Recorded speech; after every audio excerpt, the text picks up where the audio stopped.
Praise the Lord.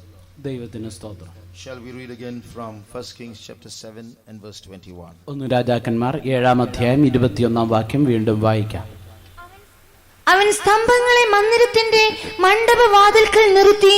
അവൻ വലത്തെ സ്തംഭം നിർത്തി അതിന് യാഖീൻ എന്നും ഇടത്തെ സ്തംഭം നിർത്തി അതിന് ബോവസ് എന്നും പേരിട്ടു. He set up the pillars in the porch of the temple, and he set up the right pillar and called the name thereof Jachin, and he set up the left pillar and called the name thereof Boaz. Praise the Lord. ദൈവത്തിന് സ്തോത്രം. During the past days, we have been learning some lessons from the two pillars that Solomon had erected in the porch of the temple that he built for God.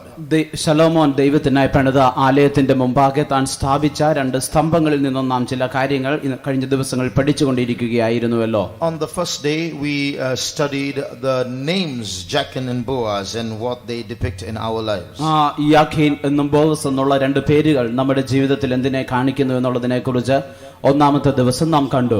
Yesterday we saw how Satan is using these pillars to forward his message and to get ready for the reign of the Antichrist. ഇന്നലെ നാം കണ്ടത് പിശാച് എപ്രകാരമാണ് ഈ രണ്ട് സ്തംഭങ്ങൾ ഉപയോഗിച്ചുകൊണ്ട് എതിർ ക്രിസ്തുവിന്റെ ഭരണത്തിനായിട്ട് ഒരുങ്ങിക്കൊണ്ടിരിക്കുന്നത് എന്ന് കണ്ടു. The third day today we are going to learn some more things about these two pillars. ഈ മൂന്നാമത്തെ ദിവസം നാം ഈ രണ്ട് സ്തംഭങ്ങളെ കുറിച്ച് മറ്റു ചില കാര്യങ്ങൾ കൂടി പഠിക്കുവാൻ പോകുന്നു. But before that, first of all, I want to digress a little, change the topic a little and study a little about the Ark of the Covenant. എന്നാൽ അതിനു മുമ്പായി വിഷയത്തിൽ നിന്ന് അല്പം വ്യതിചലിച്ച് കർത്താവിന്റെ ദൈവത്തിന്റെ പെട്ടകത്തെ കുറിച്ച് ചില കാര്യങ്ങൾ പഠിക്കുവാൻ ആഗ്രഹിക്കുന്നു. Most Christians know what the Ark of the Covenant was. മിക്കവാറും ക്രിസ്ത്യാനികൾക്കൊക്കെ നിയമപ്പെട്ടകം എന്താണ് എന്നുള്ളതിനെ കുറിച്ച് അറിയാം. It was one vessel that was our instrument that was placed in the most holy place, and it was very, very precious to the Israelites. അതിവിശുദ്ധ സ്ഥലത്ത് സ്ഥാപിക്കപ്പെട്ടിരുന്ന ഒരു ഉപകരണമാണത്. അത് Israel ജനത്തിന് ഏറ്റവും വിലയേറിയ ഒന്നായിരുന്നു. In the Old Testament there were so many countries. പഴയ നിയമകാലത്ത് പല രാജ്യങ്ങളെ കുറിച്ച് പറയുന്നുണ്ട്. But God would descend only in Israel. എന്നാൽ ദൈവം ഇറങ്ങി വന്നിരുന്നത് ഇസ്രായേലിൽ മാത്രമാണ്. And in Israel he would come into his temple. ഇസ്രായേലിൽ തന്നെ തന്റെ ആലയത്തിലേക്കാണ് അവൻ വന്നിരുന്നത്. And in the temple he would descend into the most holy place. ആലയത്തിൽ തന്നെ അതിവിശുദ്ധ സ്ഥലത്തേക്കാണ് ദൈവം ഇറങ്ങിയിരുന്നത്. And in that most holy place he would descend on this Ark of the Covenant and speak to his people. ആ അതിവിശുദ്ധ സ്ഥലത്ത് തന്നെ അവിടെ ഇരുന്ന ഈ നിയമപ്പെട്ടകത്തിൽ ഇറങ്ങി വന്ന് ജനത്തോട് താൻ സംസാരിച്ചിരുന്നു. The lid that covered the Ark of the Covenant was called the mercy seat. ആ നിയമപ്പെട്ടകത്തെ മൂടിയിരുന്ന അതിന്റെ പേര് കൃപാസനം അല്ലെങ്കിൽ കരുണയുടെ ഇരിപ്പിടം എന്നായിരുന്നു. It was although it was only a rectangular shaped lid, it is called a seat.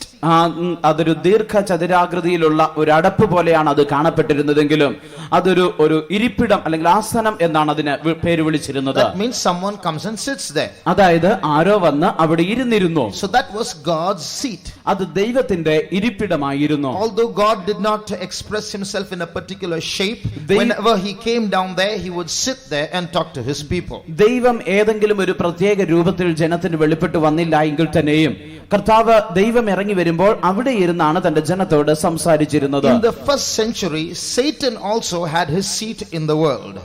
ആദിമ നൂറ്റാണ്ടിൽ പിശാചിനും ഈ ലോകത്തിൽ ഒരു ഇരിപ്പിടമുണ്ടായിരുന്നു. Where in the world his seat is now we don't know, but in the first century the Bible says his seat was in a place called Turkey, in a place called Pergamos. ഇന്ന് ഈ നൂറ്റാണ്ടിൽ പിശാചിന്റെ ഇരിപ്പിടം ഈ ലോകത്തിൽ എവിടെയാണ് എന്നുള്ളത് നമുക്കറിയില്ല. എങ്കിലും ഒന്നാം നൂറ്റാണ്ടിൽ പിശാചിന്റെ ഇരിപ്പിടം ഉണ്ടായിരുന്ന സ്ഥലം ടർക്കി എന്നുള്ള രാജ്യത്തിൽ പെർഗമോസ് എന്നുള്ള സ്ഥലത്തായിരുന്നു. You read that in Revelation chapter 2 verses 12 and 13. വെളിപ്പാട് പുസ്തകം 2-ാം അധ്യായത്തിന്റെ 12ഉം 13ഉം വാക്യങ്ങളിൽ നമുക്കത് വായിക്കുവാൻ കഴിയുന്നു. No need to go into that. അതിലേക്ക് അത് പോകേണ്ട ആവശ്യമില്ല. But just like Satan had a seat or a throne in those days in Turkey, in Pergamos, God, our God, Yahweh, had his seat in the ancient days, in the Old Testament times, in Israel, in the temple, in the most holy place. And the mercy seat was his seat. ആ കാലത്ത് പിശാചിന് ഒരു ഇരിപ്പിടം ടർക്കിയിലുള്ള Pergamos എന്നുള്ള സ്ഥലത്തുണ്ടായിരുന്നതുപോലെ നമ്മുടെ ദൈവമായ യഹോവയ്ക്കും ഒരു ഇരിപ്പിടമുണ്ടായിരുന്നു. അത് ഇസ്രായേലിലുള്ള ആ സമാഗമന കൂടാരത്തിലുള്ള അതിവിശുദ്ധ സ്ഥലത്തുള്ള നിയമപ്പെട്ടകത്തിന്റെ മുകളിൽ ആയിരുന്നു ദൈവത്തിന്റെ ഇരിപ്പിടം. So this ark of the covenant was so valuable. It was God's throne on earth.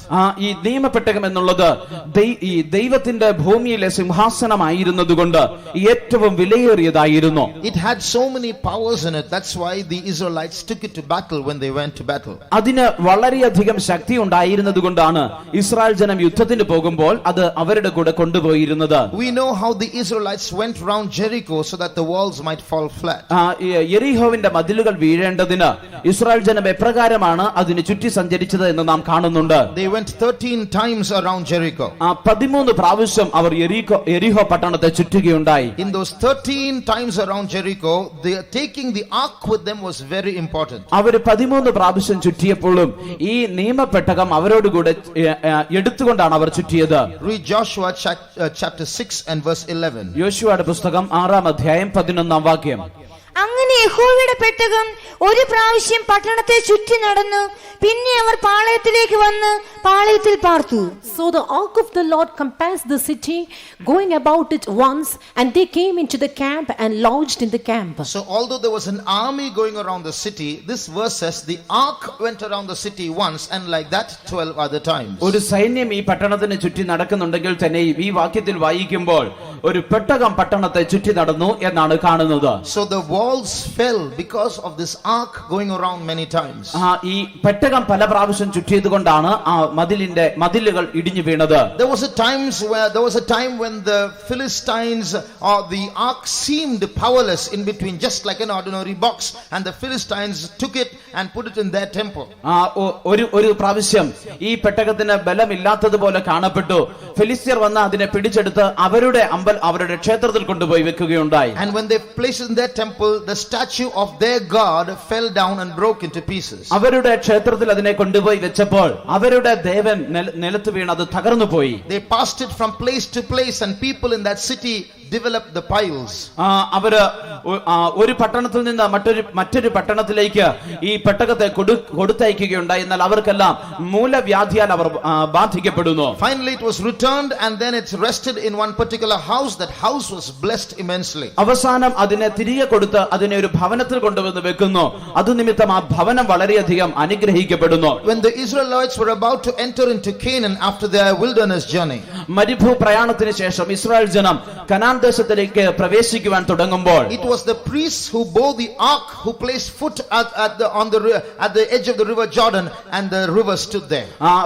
ഈ പെട്ടകം ചുമന്ന പുരോഹിതന്മാരാണ് അവരുടെ കാൽപാദം യോർദാനിലെ വെള്ളത്തിലേക്ക് വെച്ചത്. അപ്പോൾ യോർദാൻ അവിടെ ചിറ പോലെ നിന്നു. When Solomon built his temple, it was this very ark that Moses built that was brought back into Solomon's temple. ശലോമോൻ ആലയത്തെ പണിതപ്പോൾ മോശ നിർമ്മിച്ചതായി ഇതേ പെട്ടകം തന്നെയാണ് ശലോമോന്റെ ആലയത്തിൽ കൊണ്ടുവന്ന് പ്രതിഷ്ഠിച്ചത്. Everything else was remade, but this ark was the same old ark. മറ്റുള്ളതെല്ലാം വീണ്ടും ഉണ്ടാക്കിയെങ്കിൽ തന്നെയും ഈ പെട്ടകം എന്നുള്ളത് അന്നുണ്ടാക്കിയ അതേ പെട്ടകമാണ് വെച്ചത്. So this ark was so precious to the children of Israel in those days. ആ നാളുകളിൽ ഇസ്രായേലിന് ഈ പെട്ടകം വളരെ വിലയേറിയതായിരുന്നു. Now the most popular name, this ark is called by many names: the ark of God, the ark of his testimony, the ark of his strength. But the most popular name is the ark of the covenant. ഈ പെട്ടകത്തിന് പല പേരുകളുണ്ട്. ദൈവത്തിന്റെ പെട്ടകമെന്നും ബലത്തിന്റെ പെട്ടകമെന്നും യഹോവയുടെ പെട്ടകമെന്നും ഒക്കെ അറിയപ്പെടുന്നെങ്കിൽ തന്നെയും ഏറ്റവും അധികം അറിയപ്പെടുന്നത് നിയമത്തിന്റെ പെട്ടകമെന്നാണ്. Why? എന്തുകൊണ്ട്? In the ark of the covenant were placed three things. ഈ നിയമ പെട്ടകത്തിനുള്ളിൽ 3 കാര്യങ്ങൾ വെച്ചിരുന്നു. One was Aaron's rod that budded. ഒന്ന് അഹരോന്റെ തളിർത്ത വടി. The other was a golden pot that had manna in it. മറ്റൊന്ന് മന്ന ഇട്ട് വെച്ച പൊൻപാത്രം. The third was the 2 tables of stone that contained the 10 commandments. മൂന്നാമത്തേത് 10 കൽപ്പനകൾ എഴുതിയതായ കൽപ്പലകകൾ. But when this ark was being brought back into Solomon's temple, എന്നാൽ ശലോമോന്റെ ആലയത്തിലേക്ക് ഈ പെട്ടകം തിരികെ കൊണ്ടുവന്നപ്പോൾ only the 2 tables of stone were left. The other 2 articles went missing. രണ്ട് കൽപ്പലകകൾ മാത്രമേ ബാക്കി ഉണ്ടായിരുന്നുള്ളൂ. മറ്റു 2 വസ്തുക്കളും നഷ്ടപ്പെട്ടു പോയി. Those 2 tables represented the covenant that God made with them on Mount Sinai. Sinai പർവ്വതത്തിൽ ദൈവം അവരോട് ചെയ്തതായ നിയമത്തെയാണ് ഈ 2 കൽപ്പലകകൾ കാണിച്ചിരുന്നത്. Read 1 Kings chapter 8 and verse 9. 1 രാജാക്കന്മാർ 8-ാം അധ്യായത്തിന്റെ 9-ാം വാക്യം വായിക്കാം. ഇസ്രായേൽ മക്കൾ മിസ്രൈമിൽ നിന്ന് പുറപ്പെട്ട ശേഷം യഹോവ അവരോട് നിയമം ചെയ്തപ്പോൾ മോശ ഹോരേബിൽ വെച്ച് അതിൽ വെച്ചിരുന്ന 2 കൽപ്പലകയല്ലാതെ പെട്ടകത്തിൽ മറ്റൊന്നും ഉണ്ടായിരുന്നില്ല. There was nothing in the ark save the 2 tables of stone which Moses put there at Horeb when the Lord made a covenant with the children of Israel when they came out of the land of Egypt. When the Lord made a covenant with the children of Israel, then these 2 tables of stone were made, and these 2 tables of stone were in the ark, and therefore it is called the ark of the covenant. ദൈവം Israel ജനത്തോട് നിയമം ചെയ്തപ്പോൾ ആണ് ഈ കൽപ്പലകകൾ ദൈവം എഴുതി കൊടുത്തത്. ഈ കൽപ്പലകൾ അതിനുശേഷം ഈ പെട്ടകത്തിൽ വെച്ചിരുന്നു. അതുകൊണ്ടാണ് ഇത് നിയമത്തിന്റെ പെട്ടകം എന്ന് അറിയപ്പെട്ടിരുന്നത്. This ark is so sacred to the Jews. യഹൂദന്മാർക്ക് ഈ പെട്ടകം വളരെ വിശുദ്ധമായിരുന്നു. Even the Antichrist, എതിർ ക്രിസ്തുവിനും, when he comes into power, താനും അധികാരത്തിലേക്ക് വരുമ്പോൾ, in the first 3.5 years of his reign, he'll be very friendly to the Jews. താന് തന്റെ വാഴ്ചയുടെ ആദ്യത്തെ 3.5 വർഷക്കാലം യഹൂദന്മാരോട് വളരെ സ്നേഹഭാവം നടിക്കും. But Satan is animating this Antichrist. Satan is inside this Antichrist. സാത്താനാണ് എതിർ ക്രിസ്തുവിന്റെ ഉള്ളിൽ വസിക്കുന്നത്. This Satan has always wanted to take the place of God. ഈ സാത്താന്റെ ആഗ്രഹം എപ്പോഴും ദൈവത്തിന്റെ സ്ഥാനം അവന് ലഭിക്കണം എന്നുള്ളതാണ്. He thought in his heart, I will exalt my throne above the stars of God. താൻ തന്റെ ഹൃദയത്തിൽ പറഞ്ഞത്, എന്റെ സിംഹാസനം ഞാൻ ദൈവത്തിന്റെ നക്ഷത്രങ്ങളുടെ മീതെ വെക്കുമെന്നാണ്. I will sit on the mount of the congregation. ഞാൻ സമാഗമന പർവ്വതത്തിന്റെ അതിർത്തിയിൽ ഇരുന്നരുളും. But when he thought like that, he was cast down. താൻ അങ്ങനെ ചിന്തിച്ചപ്പോൾ താൻ താഴേക്ക് തള്ളപ്പെട്ടു. Since he wasn't able to get the throne of God in heaven, he will try to at least sit on the throne of God on earth. സ്വർഗ്ഗത്തിലുള്ള ദൈവസിംഹാസനത്തിൽ ഇരിക്കുവാൻ തനിക്ക് അവസരം ലഭിക്കാത്തതുകൊണ്ട് ഭൂമിയിലുള്ളതെങ്കിലുമായ ദൈവസിംഹാസനത്തിൽ ഇരിക്കുവാൻ താൻ ശ്രമിക്കും. Read 2 Thessalonians chapter 2 and verse 4. 2 തെസ്സലോനിക്കർ 2-ാം അധ്യായം 4-ാം വാക്യം വായിക്കുക. അവൻ ദൈവാലയത്തിൽ ഇരുന്നു കൊണ്ട് ദൈവമെന്ന് നടിച്ച് ദൈവമെന്നോ പൂജാ വിഷയം എന്നോ പേരുള്ള സകലത്തിനും മീതെ തന്നെത്താൻ ഉയർത്തുന്ന എതിരാളി അത്രേ. Who opposeth and exalteth himself above all that is called God or that is worshipped, so that he as God sitteth in the temple of God, shewing himself that he is God. So he sitteth in the temple of God. താൻ ദൈവാലയത്തിൽ ഇരിക്കുന്നു. Where will he sit? എവിടെയാണ് താൻ ഇരിക്കുവാൻ പോകുന്നത്? On the mercy seat over above the ark of the covenant. നിയമപെട്ടകത്തിന് മുകളിലുള്ള കൃപാസനത്തിന്മേൽ. So that's where he will sit, and he will tell the Jews, I am God, you worship me. അവിടെ ഇരുന്നു കൊണ്ടാണ് അവൻ യഹൂദന്മാരോട് പറയുവാൻ പോകുന്നത്, ഞാനാണ് ദൈവം, നിങ്ങൾ എന്നെ ആരാധിക്കണം. This ark of the covenant mysteriously is coveted not only by the Jews, is coveted by some in Islamic countries also, is coveted by Satan also. ഈ നിയമപെട്ടകം എന്നുള്ളത് വാസ്തവത്തിൽ യഹൂദന്മാർ മാത്രമല്ലാതെ ആഗ്രഹിക്കുന്നത്, മുസ്ലിം സമുദായത്തിലുള്ള ചിലരും ആഗ്രഹിക്കുന്നുണ്ട്, അതോടൊപ്പം സാത്താനും അത് ആഗ്രഹിക്കുന്നുണ്ട്. The reasons I'm not putting forward now, but this ark of the covenant is very precious, not only in the Old Testament, even today. ഈ അതിന്റെ കാരണങ്ങൾ ഞാനിപ്പോൾ വിശദീകരിക്കുന്നില്ല.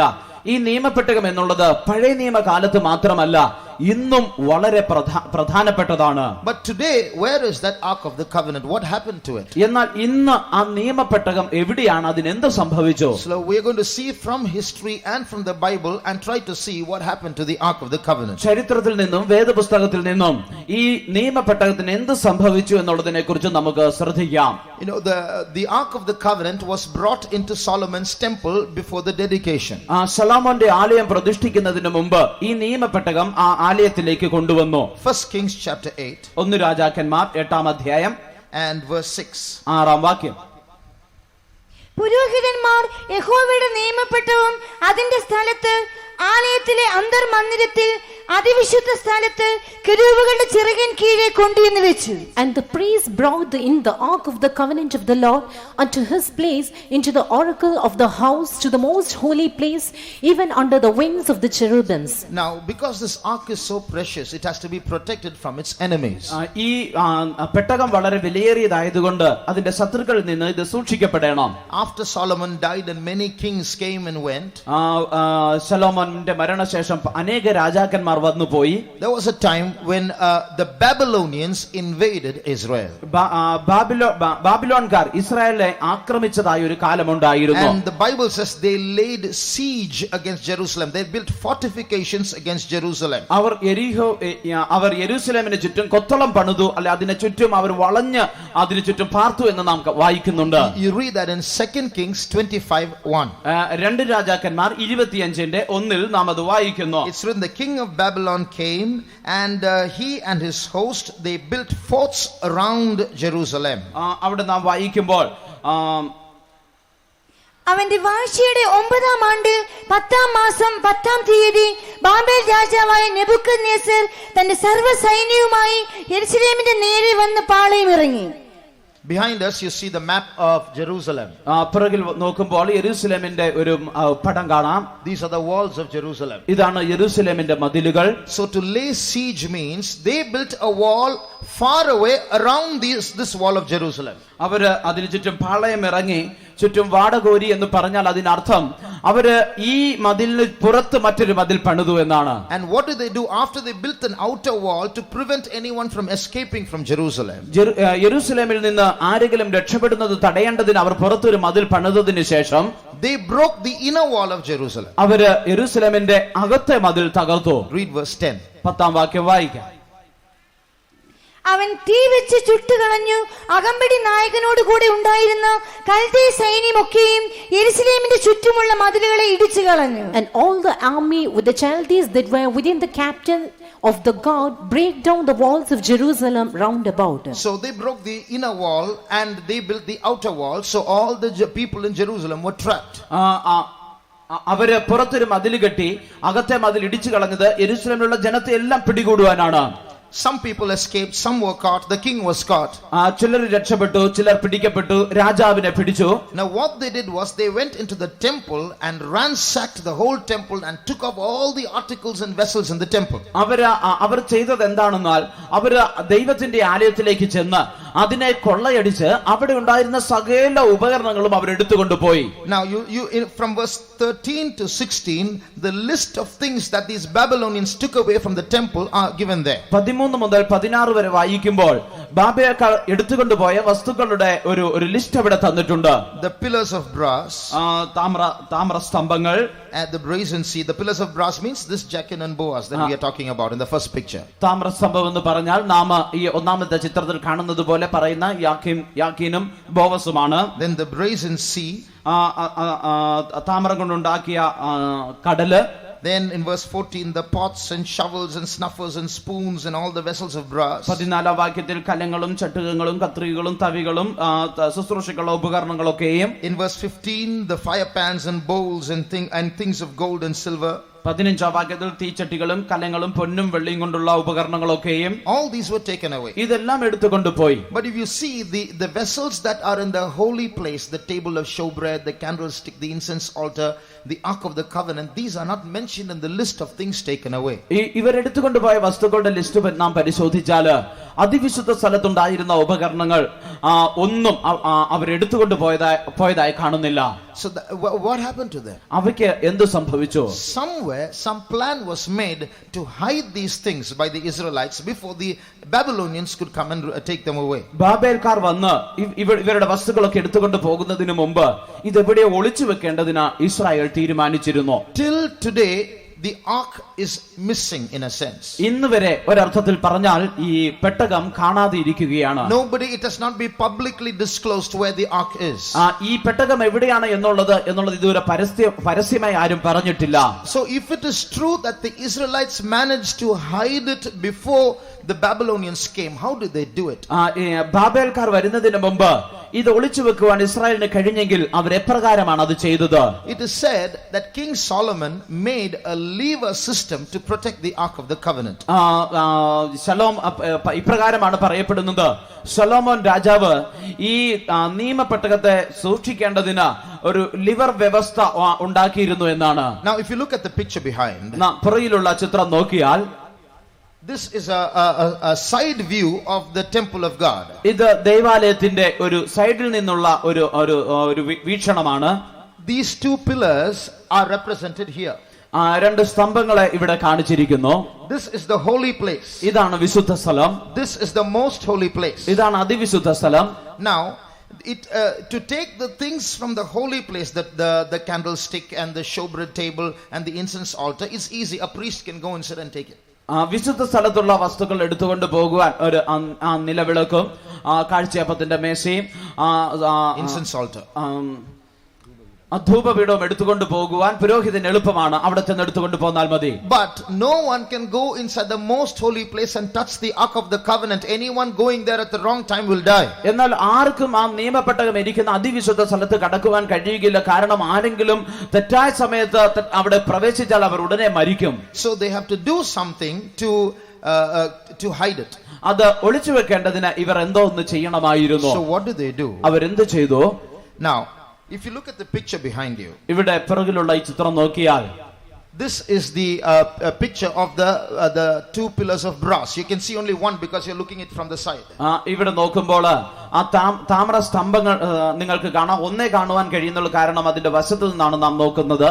So from far away you cannot see. You can see the outline of the pillar here. വളരെ ദൂരെ നിന്ന് ഒരുപക്ഷെ കാണുവാൻ കഴിയില്ലായിരിക്കാം. നിങ്ങൾക്ക് ആ സ്തംഭത്തിന്റെ അതിന്റെ ഒരു പുറമേയുള്ള ഭാഗം ഇവിടെ കാണുവാൻ കഴിയും. The inside, it had a piston inside. അതിന്റെ ഉള്ളിൽ ഒരു piston അതിനകത്തുണ്ടായിരുന്നു. So what will happen? എന്ത് സംഭവിക്കുന്നു വെച്ചാൽ, there are chapiters on top, we told you in the first day, that are attached to the pillars. ആദ്യ ദിവസം പറഞ്ഞുവല്ലോ, ഈ സ്തംഭത്തിന്റെ മുകളിൽ ചില പോതികകൾ, രണ്ട് പോതികകൾ വെച്ചിരുന്നു. You can see that in the first picture. അത് ആദ്യത്തെ ചിത്രത്തിൽ നിങ്ങൾക്ക് കാണുവാൻ കഴിയും. When a switch is pressed, ഒരു സ്വിച്ച് അത് അമർത്തുമ്പോൾ, those chapiters will go down into the pillars.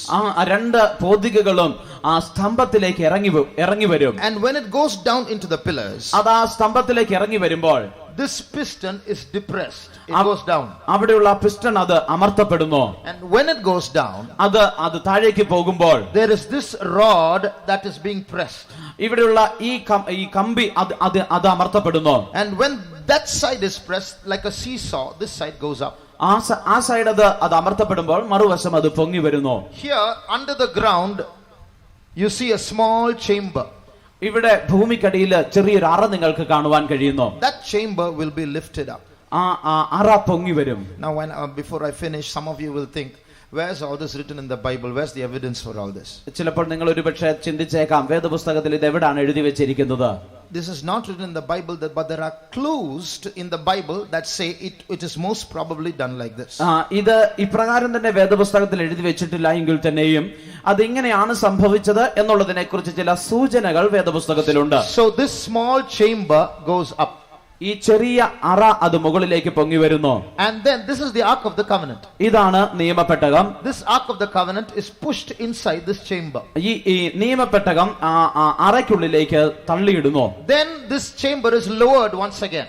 ഒരിക്കൽ കൂടി ആ അറ താണു പോകുന്നു. And after that, this ark of the covenant which is inside this chamber is pushed inside an underground passage here. അതിനുശേഷം ഈ അറയ്ക്കുള്ളിലുള്ളതായ ആ നിയമത്തിന്റെ പെട്ടകം ഭൂമിക്കടിയിലുള്ള മറ്റൊരു ഇടനാഴിയിലേക്ക് തള്ളപ്പെടുന്നു. And then it is pushed away to a secret location. അതിനുശേഷം അതൊരു രഹസ്യ സ്ഥലത്തേക്ക് തള്ളിക്കൊണ്ടു പോകുന്നു. Now this is what happened, people say. ഇതാണ് സംഭവിച്ചത് എന്നാണ് മനുഷ്യർ പറയുന്നത്. Now we will look into the Bible and we will see how it is most likely that this is how it happened. നാം വേദപുസ്തകത്തിൽ നോക്കി ഇപ്രകാരമാണോ സംഭവിച്ചത്, അതിനുള്ള സാധ്യത ഇതാണോ എന്ന് നമുക്ക് നോക്കാം. If you turn to Jeremiah chapter 52 and verse 21. യിരെമ്യാ പ്രവചനം 52-ാം അധ്യായത്തിന്റെ 21-ാം വാക്യം വായിക്കുമ്പോൾ, Jeremiah 52:21. യിരെമ്യാവ് 52-ന്റെ 21. സ്തംഭങ്ങളോ ഓരോന്ന് 18 മുഴം ഉയരവും 12 മുഴം ചുറ്റളവും 4 വിരൽ കനവും ഉള്ളതായിരുന്നു. അത് പൊള്ളയുമായിരുന്നു. And concerning the pillars, the height of one pillar was 18 cubits, and a fillet of 12 cubits did compass it, and the thickness thereof was 4 fingers, and it was hollow. It was hollow. These two pillars, Jachin and Boaz, were hollow. യാഖീൻ എന്നും ബോവസ് എന്നും പേരുള്ള ഈ രണ്ട് സ്തംഭങ്ങളും പൊള്ളയായിരുന്നു. So it is possible that these chapiters can go into that hollow portion of the pillars. അതുകൊണ്ട് ഈ രണ്ട് പോതികകൾക്ക് ഈ സ്തംഭത്തിന്റെ ഉള്ളിൽ ഉള്ളിലുള്ള പൊള്ളയായ ഭാഗത്തേക്ക് ഇറങ്ങിപ്പോകുവാൻ കഴിയും എന്നുള്ളത് വാസ്തവമാണ്. Now look at another point. ഇനി മറ്റൊരു ഒരു ഭാഗം നോക്കാം. What is the height of these two chapiters on top that are set on top? ആ മുകളിൽ വെച്ചിരിക്കുന്ന രണ്ട് പോതികകളുടെ ഉയരം എത്രയാണ്? Read 1 Kings chapter 7 and verse 16. 1 രാജാക്കന്മാർ 7-ാം അധ്യായത്തിന്റെ 16-ാം വാക്യം വായിക്കാം. And he made 2 chapiters of molten brass to set upon the tops of the pillars. The height of the one chapiter was 5 cubits, and the height of the other chapiter was 5 cubits. സ്തംഭങ്ങളുടെ തലയ്ക്കൽ വെപ്പാൻ അവൻ താമ്രം കൊണ്ട് 2 പോതിക വാർത്തുണ്ടാക്കി. പോതിക ഓരോന്നും 5 മുഴം ഉയരമുള്ളതായിരുന്നു. So these two chapiters are separate pieces. They are set on top of the pillars. ഈ രണ്ട് പോതികകൾ എന്ന് പറയുന്നത് സ്തംഭത്തിന് മുകളിൽ അത് വെച്ചിരുന്ന വേറെ രണ്ട് ഉപകരണങ്ങളാണ്. What's their height? എന്താണ് അതിന്റെ ഉയരം? 5 cubits. 5 മുഴം. Keep that in mind. അത് നിങ്ങളുടെ മനസ്സിൽ വെച്ചുകൊള്ളുക. This was in Solomon's days. ഇത് ശലോമോന്റെ കാലത്താണ്. Many years later, after many kings came and went, അനേക വർഷങ്ങൾക്ക് ശേഷം അനേക രാജാക്കന്മാർ വന്നു പോയതിനു ശേഷം, when the Babylonians invaded Israel, ബാബേൽക്കാർ ഇസ്രായേലിനെ ആക്രമിച്ചപ്പോൾ, the Babylonians took away all the instruments they could find in the temple. ആലയത്തിൽ അവർക്ക് കണ്ടുപിടിക്കുവാൻ കഴിഞ്ഞ സകല ഉപകരണങ്ങളെയും അവർ എടുത്തുകൊണ്ടുപോയി. They took away these 2 pillars also. അവർ ഈ രണ്ട് സ്തംഭങ്ങളും എടുത്തുകൊണ്ടുപോയി. Turn back to 2 Kings chapter 25. When this is happening, the Babylonians are coming and taking away the pillars. ബാബിലോൺകാർ വന്ന് ഈ സ്തംഭങ്ങൾ എടുത്തുകൊണ്ട് പോകുന്ന സംഭവം 2 രാജാക്കന്മാർ 25-ാം അധ്യായത്തിൽ നാം വായിക്കുമ്പോൾ, see, in verse 13 we read they took the pillars. 13-ാം വാക്യത്തിൽ അവർ ആ സ്തംഭങ്ങൾ എടുത്തു എന്ന് നാം വായിക്കുന്നു. Now read verse 17. 17-ാം വാക്യം വായിക്കാം. ഒരു സ്തംഭത്തിന്റെ ഉയരം 18 മുഴം, അതിന്മേലുള്ള പോതിക താമ്രം കൊണ്ടായിരുന്നു. പോതികയുടെ ഉയരം 3 മുഴം. പോതികയുടെ ചുറ്റുമുള്ള വലപ്പണിയും മാതളപ്പഴവും ആസകലം താമ്രം കൊണ്ടായിരുന്നു. ഇതുപോലെ മറ്റേ സ്തംഭത്തിനും വലപ്പണിയും മറ്റും ഉണ്ടായിരുന്നു. The height of the one pillar was 18 cubits, and the chapiter upon it was brass, and the height of the chapiter 3 cubits, and the wreathen work and pomegranates upon the chapiter round about all of brass, and like unto these had the second pillar with wreathen work. Now you tell me, what can you see now something different about this verse? ഇവിടെ നിങ്ങൾക്ക് ഈ രണ്ട് വാക്യങ്ങൾ വായിക്കുമ്പോൾ ചില വ്യത്യസ്തമായ ചില കാര്യങ്ങൾ കാണാം. എന്താണത് പറയാമോ? The chapiter is now 3 cubits. It was 5 cubits then, now it's 3 cubits. What happened to 2 cubits? അന്ന് ഇത് ഉണ്ടാക്കിയപ്പോൾ ഈ പോതികയ്ക്ക് 5 മുഴം ഉയരമായിരുന്നു. ഇപ്പോൾ അത് 3 മുഴമേ ഉള്ളൂ. 2 മുഴം എവിടെ പോയി? It's gone inside the pillar. അതാ ആ സ്തംഭത്തിന്റെ ഉള്ളിലേക്ക് ഇറങ്ങിപ്പോയി. So before the Babylonians came, someone operated the machine and the lever, and the chapiter went down 2 cubits. ബാബേൽക്കാർ കടന്നു വരുന്നതിന് മുമ്പ് ആരോ ആ യന്ത്രം പ്രവർത്തിപ്പിച്ചു. ആ പോതികകൾ ആ സ്തംഭത്തിന്റെ ഉള്ളിലേക്ക് ഇറങ്ങിപ്പോയി. It's so strange, isn't it? The Bible reveals secrets like this by giving numbers. We don't realize how accurate the Bible is. ചില സംഖ്യകൾ പറയുന്നത് വഴി വേദപുസ്തകം രഹസ്യങ്ങൾ വെളിപ്പെടുത്തുന്നത് നോക്കുക. എത്ര കൃത്യമാണ് വേദപുസ്തകം എന്നുള്ളത് നമുക്ക് മനസ്സിലാക്കാം. Now, when the Babylonians took them to Babylon, all these articles to Babylon, ബാബേൽക്കാര് ഈ വസ്തുവകകളെല്ലാം അവർ ബാബിലോണിലേക്ക് കൊണ്ടുപോയപ്പോൾ, they broke the pillars in pieces. അവർ ആ സ്തംഭങ്ങളെ കഷണങ്ങളായി മുറിച്ചു കളഞ്ഞു. You read that in chapter 25 verse 13. 2 Kings 25:13. 2 രാജാക്കന്മാർ 25-ന്റെ 13-ൽ നമുക്കത് വായിക്കുവാൻ കഴിയുന്നുണ്ട്. യഹോവയുടെ ആലയത്തിലെ താമ്ര സ്തംഭങ്ങളും പീഠങ്ങളും യഹോവയുടെ ആലയത്തിലെ താമ്രം കൊണ്ടുള്ള കടലും കൽദയർ ഉടച്ചു കളഞ്ഞു. അവയുടെ താമ്രം ബാബയിലേക്ക് കൊണ്ടുപോയി. And the pillars of brass that were in the house of the Lord, and the bases and the brazen seat that was in the house of the Lord, did the Chaldees break in pieces and carried the brass of them to Babylon. So they broke the pillars in pieces. അവർ ആ സ്തംഭങ്ങളെ അത് കഷണങ്ങളായിട്ട് ഉടച്ചു കളഞ്ഞു. Before breaking it, now it's 3 cubits immersed, it is depressed into the pillars. അത് ഉടയ്ക്കുന്നതിന് മുമ്പ് ഈ അത് പോതികൾ 3 മുഴമാണ് ഉയരമുള്ളത് ആ സ്തംഭത്തിനുള്ളിലേക്ക് ഇറങ്ങിയിരിക്കുന്നത് കൊണ്ട്, after they broke it and took it to Babylon, അവരത് ഉടച്ച് ബാബേലോണിലേക്ക് കൊണ്ടുപോയതിനു ശേഷം, in Jeremiah 52:22, യിരെമ്യാവ് 52-ന്റെ 22-ൽ വായിക്കുമ്പോൾ, and a chapiter of brass was upon it, and the height of one chapiter was 5 cubits. Enough. അതിന്മേൽ താമ്രം കൊണ്ട് ഒരു പോതിക ഉണ്ടായിരുന്നു. പോതികയുടെ ഉയരം 5 മുഴം. പോതികമേൽ ചുറ്റും വലപ്പണിയും മാതളപ്പഴവും ഉണ്ടായിരുന്നു. So when they broke the hollow pillar, they saw the chapiter in it was once again 5 cubits. That means it is now broken up and the inside portion is revealed. അവർ ആ സ്തംഭം ഉടച്ചു കളഞ്ഞപ്പോൾ അതിനുള്ളിൽ ഉണ്ടായിരുന്ന ആ പോതികയുടെ വലിപ്പം വീണ്ടും 5 മുഴമായി കാണുവാൻ കഴിയുന്നു.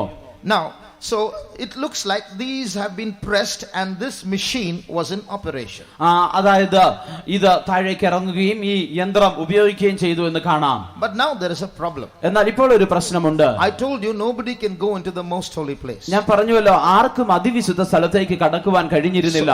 When this machine is operated, ഈ യന്ത്രം പ്രവർത്തിപ്പിച്ചപ്പോൾ and this chamber that is underground secretly hidden comes up, ഈ ഭൂമിക്കടിയിലുള്ള ഈ അറ അത് ഉയരത്തിലേക്ക് പൊങ്ങി വരുമ്പോൾ, till then it's good. അതുവരെ അത് നല്ല കാര്യമാണ്. But who's going to push this ark of the covenant into the chamber when it comes up? അത് ഉയർന്നു വരുമ്പോൾ ആരാണ് ഈ നിയമപ്പെട്ടകം ആ അറയ്ക്കുള്ളിലേക്ക് തള്ളിയിടുന്നത്? Anyone go inside, they'll die. ആരെങ്കിലും ഉള്ളിൽ പോയാൽ അവർ മരിക്കും. There is a clue for this also in the Bible. ഇതിനും വേദപുസ്തകത്തിൽ ഒരു സൂചന നൽകിയിട്ടുണ്ട്. Read 1 Kings chapter 8 and read verse 8. 1 രാജാക്കന്മാർ 8-ാം അധ്യായത്തിന്റെ 8-ാം വാക്യം വായിക്കാം. And they drew out the staves, that the ends of the staves were seen out in the holy place before the oracle, and they were not seen without, and there they are unto this day. 1 Kings 8:8. തണ്ടുകൾ നീണ്ടിരിക്കയാൽ തണ്ടുകളുടെ അറ്റങ്ങൾ അന്തർമന്ദിരത്തിന്റെ മുമ്പിലുള്ള വിശുദ്ധ മന്ദിരത്തിൽ നിന്നു കാണും, എങ്കിലും പുറത്തു വന്നു കാണുകയില്ല. അവ ഇന്നുവരെയും അവിടെ ഇരിക്കുന്നു. Just assume that this table is the ark of the covenant. നിങ്ങൾ ചിന്തിക്കുക ഈ മേശയാണ് ആ നിയമപ്പെട്ടകം. There were 2 rods or staves that were used as handles to lift the ark. ഈ പെട്ടകം ചുമക്കേണ്ടതിന് ഉപയോഗിച്ചിരുന്ന 2 തണ്ടുകൾ ഉണ്ടായിരുന്നു. So suppose one stave is here like this, one staff is here like this, the other staff is here like this. ഉദാഹരണമായി 2 തണ്ടുകളും ഒന്ന് അവിടെയും ഒന്ന് ഇവിടെയുമാണെന്ന് കരുതുക. Now what is written in this verse? ഈ വാക്യത്തിൽ എഴുതിയിരിക്കുന്നത് എന്താണെന്നാൽ, during just before the dedication of the temple, when the priests brought the ark and put it there in the most holy place, ഈ ആലയം പ്രതിഷ്ഠിക്കുന്നതിന് മുമ്പ് ഈ പുരോഹിതന്മാർ ഈ പെട്ടകത്തെ കൊണ്ടുവന്ന് അതിവിശുദ്ധ സ്ഥലത്ത് വെച്ചപ്പോൾ they pulled out these 2 staves. അവര് ഈ 2 തണ്ടുകളെ പുറത്തേക്ക് വലിച്ചു വെച്ചു. They pulled it not fully but in such a way that it was seen outside in the holy place and it was not seen outside in the holy place. അത് മുഴുവനും പുറത്തേക്ക് തള്ളിയില്ല. എന്നാൽ അവർ തള്ളിവെച്ചതിന്റെ പ്രത്യേകത എന്നുള്ളത് അത് ആ വിശുദ്ധ സ്ഥലത്ത് അതിവിശുദ്ധ സ്ഥലത്ത് നിന്ന് പുറത്തുനിന്ന് അത് പുറത്ത് കാണുവാൻ കഴിയും, പക്ഷെ പുറത്തുനിന്ന് നോക്കിയാൽ അത് കാണുവാൻ കഴിയുകയില്ല. Read that verse. It looks like a contradiction. It was seen without but it was not seen without. ആ വാക്യം ഒരിക്കൽ കൂടി വായിക്കാം. തണ്ടുകൾ നീണ്ടിരിക്കയാൽ തണ്ടുകളുടെ അറ്റങ്ങൾ അന്തർമന്ദിരത്തിന്റെ മുമ്പിലുള്ള വിശുദ്ധ മന്ദിരത്തിൽ നിന്ന് കാണും, എങ്കിലും പുറത്തു വന്നു കാണുകയില്ല. അവ ഇന്നുവരെയും അവിടെ ഇരിക്കുന്നു.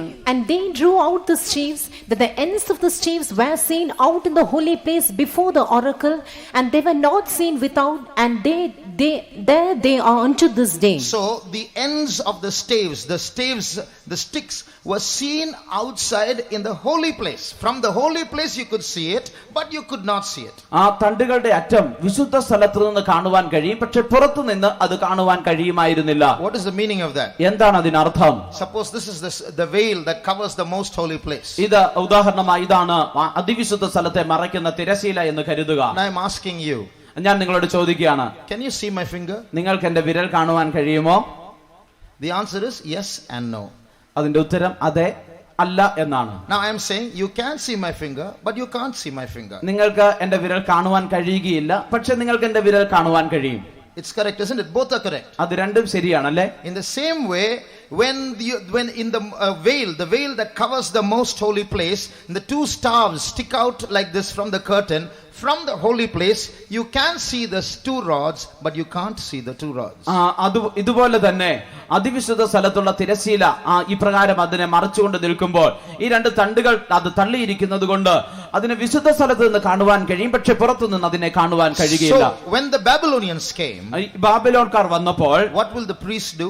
പുരോഹിതന്മാർ എന്തു ചെയ്തു? Now they can see the 2 rods outside. അവർക്ക് ഈ 2 തണ്ടുകൾ അവർക്ക് പുറത്ത് കാണുവാൻ കഴിയും. Now that chamber has come up. ഇപ്പോൾ അറ പൊങ്ങി വന്നിരിക്കുന്നു. Without entering into the most holy place, they can take the two rods and the handles, the staves, and push the ark of the covenant inside. അവർക്ക് അതിവിശുദ്ധ സ്ഥലത്തേക്ക് പ്രവേശിക്കാതെ തന്നെ ഈ രണ്ട് തണ്ടുകളുടെ അറ്റത്ത് പിടിച്ച് ആ നിയമപെട്ടകം പതുക്കെ അറയിലേക്ക് തള്ളിയിടുവാൻ കഴിയും. And after that, that chamber would descend once again. അതിനുശേഷം ആ അറ താണുപോകും. And then priests can come and carry that ark of the covenant. It's now outside the most holy place. They will carry it out into an underground chamber far away. അതിൽ ഭൂമിക്കടിയിലുള്ള അറയിൽ കൂടെ പുരോഹിതന്മാർക്ക് വന്ന് ഈ പെട്ടകം എടുത്തുകൊണ്ട് പോകാം. കാരണം അതിപ്പോൾ അതിവിശുദ്ധ സ്ഥലത്തല്ലല്ലോ ഇരിക്കുന്നത്. In this picture, ഈ ചിത്രത്തിൽ, this is where the most holy place is. ഇതാണ് അതിവിശുദ്ധ സ്ഥലം. It's inside Jerusalem. The temple is here. അത് യെരൂശലേമിനുള്ളിലാണ്, ആലയം ഇതാണ്. So the ark of the covenant was taken and put underground from here. ആ നിയമപെട്ടകം അവിടെ നിന്ന് എടുത്ത് അത് ഭൂമിക്കടിയിലേക്ക് ഇവിടെ കൊണ്ടുവന്നിട്ട് and taken along an underground passage where this indicated by this red line. ഈ ചുവന്ന വര കൊണ്ട് കാണിച്ചിരിക്കുന്ന ഈ ഭൂമിക്കടിയിലുള്ള വഴിയിലൂടെ തുരങ്കത്തിലൂടെ അത് കൊണ്ടുപോയി and hidden in a cave underground at this place. ഈ സ്ഥലത്തുള്ള ഒരു ഭൂമിക്കടിയിലുള്ള ഒരു ഗുഹയിൽ കൊണ്ടുപോയി ഒളിച്ചു വെച്ചു. Incidentally, യാദൃച്ഛികമായി it is just under Mount Calvary. അത് കാൽവരി മലയിലാണ്.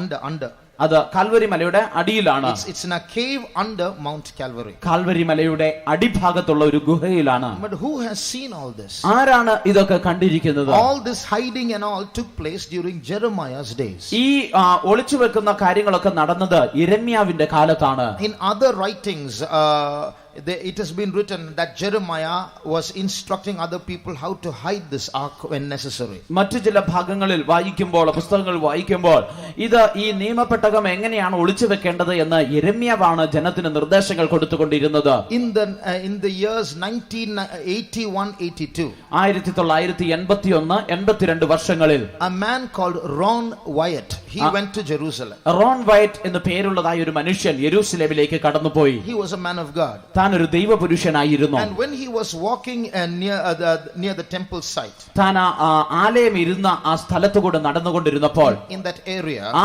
ഭാഗത്ത് suddenly while he was walking, his right hand lifted up like that. താൻ നടന്നുകൊണ്ടിരിക്കുമ്പോൾ തന്റെ വലങ്കരം ഇപ്രകാരം ഉയർത്തി. And he said, the ark of the covenant is hidden there. നിയമപെട്ടകം അവിടെ ഒളിച്ചു വെച്ചിരിക്കുന്നു. And then he put down his hand and he said, I don't know why I said this. താൻ കൈ താഴ്ത്തിയിട്ടിട്ട് വീണ്ടും പറയുകയാണ്, എന്തുകൊണ്ട് ഞാനിത് പറഞ്ഞു എന്ന് എനിക്കറിയില്ല. I know only mad people will do this, but I don't know why I did this. ഭ്രാന്തന്മാർ മാത്രമേ ഇപ്രകാരം ചെയ്യുകയുള്ളൂ എന്ന് എനിക്കറിയാം, പക്ഷേ എന്തുകൊണ്ട് ഞാനിത് ചെയ്തു എന്ന് എനിക്കറിയില്ല. But they told him, no, you stay back, there must be something in this, and we want you to find out that spot, maybe the ark is there.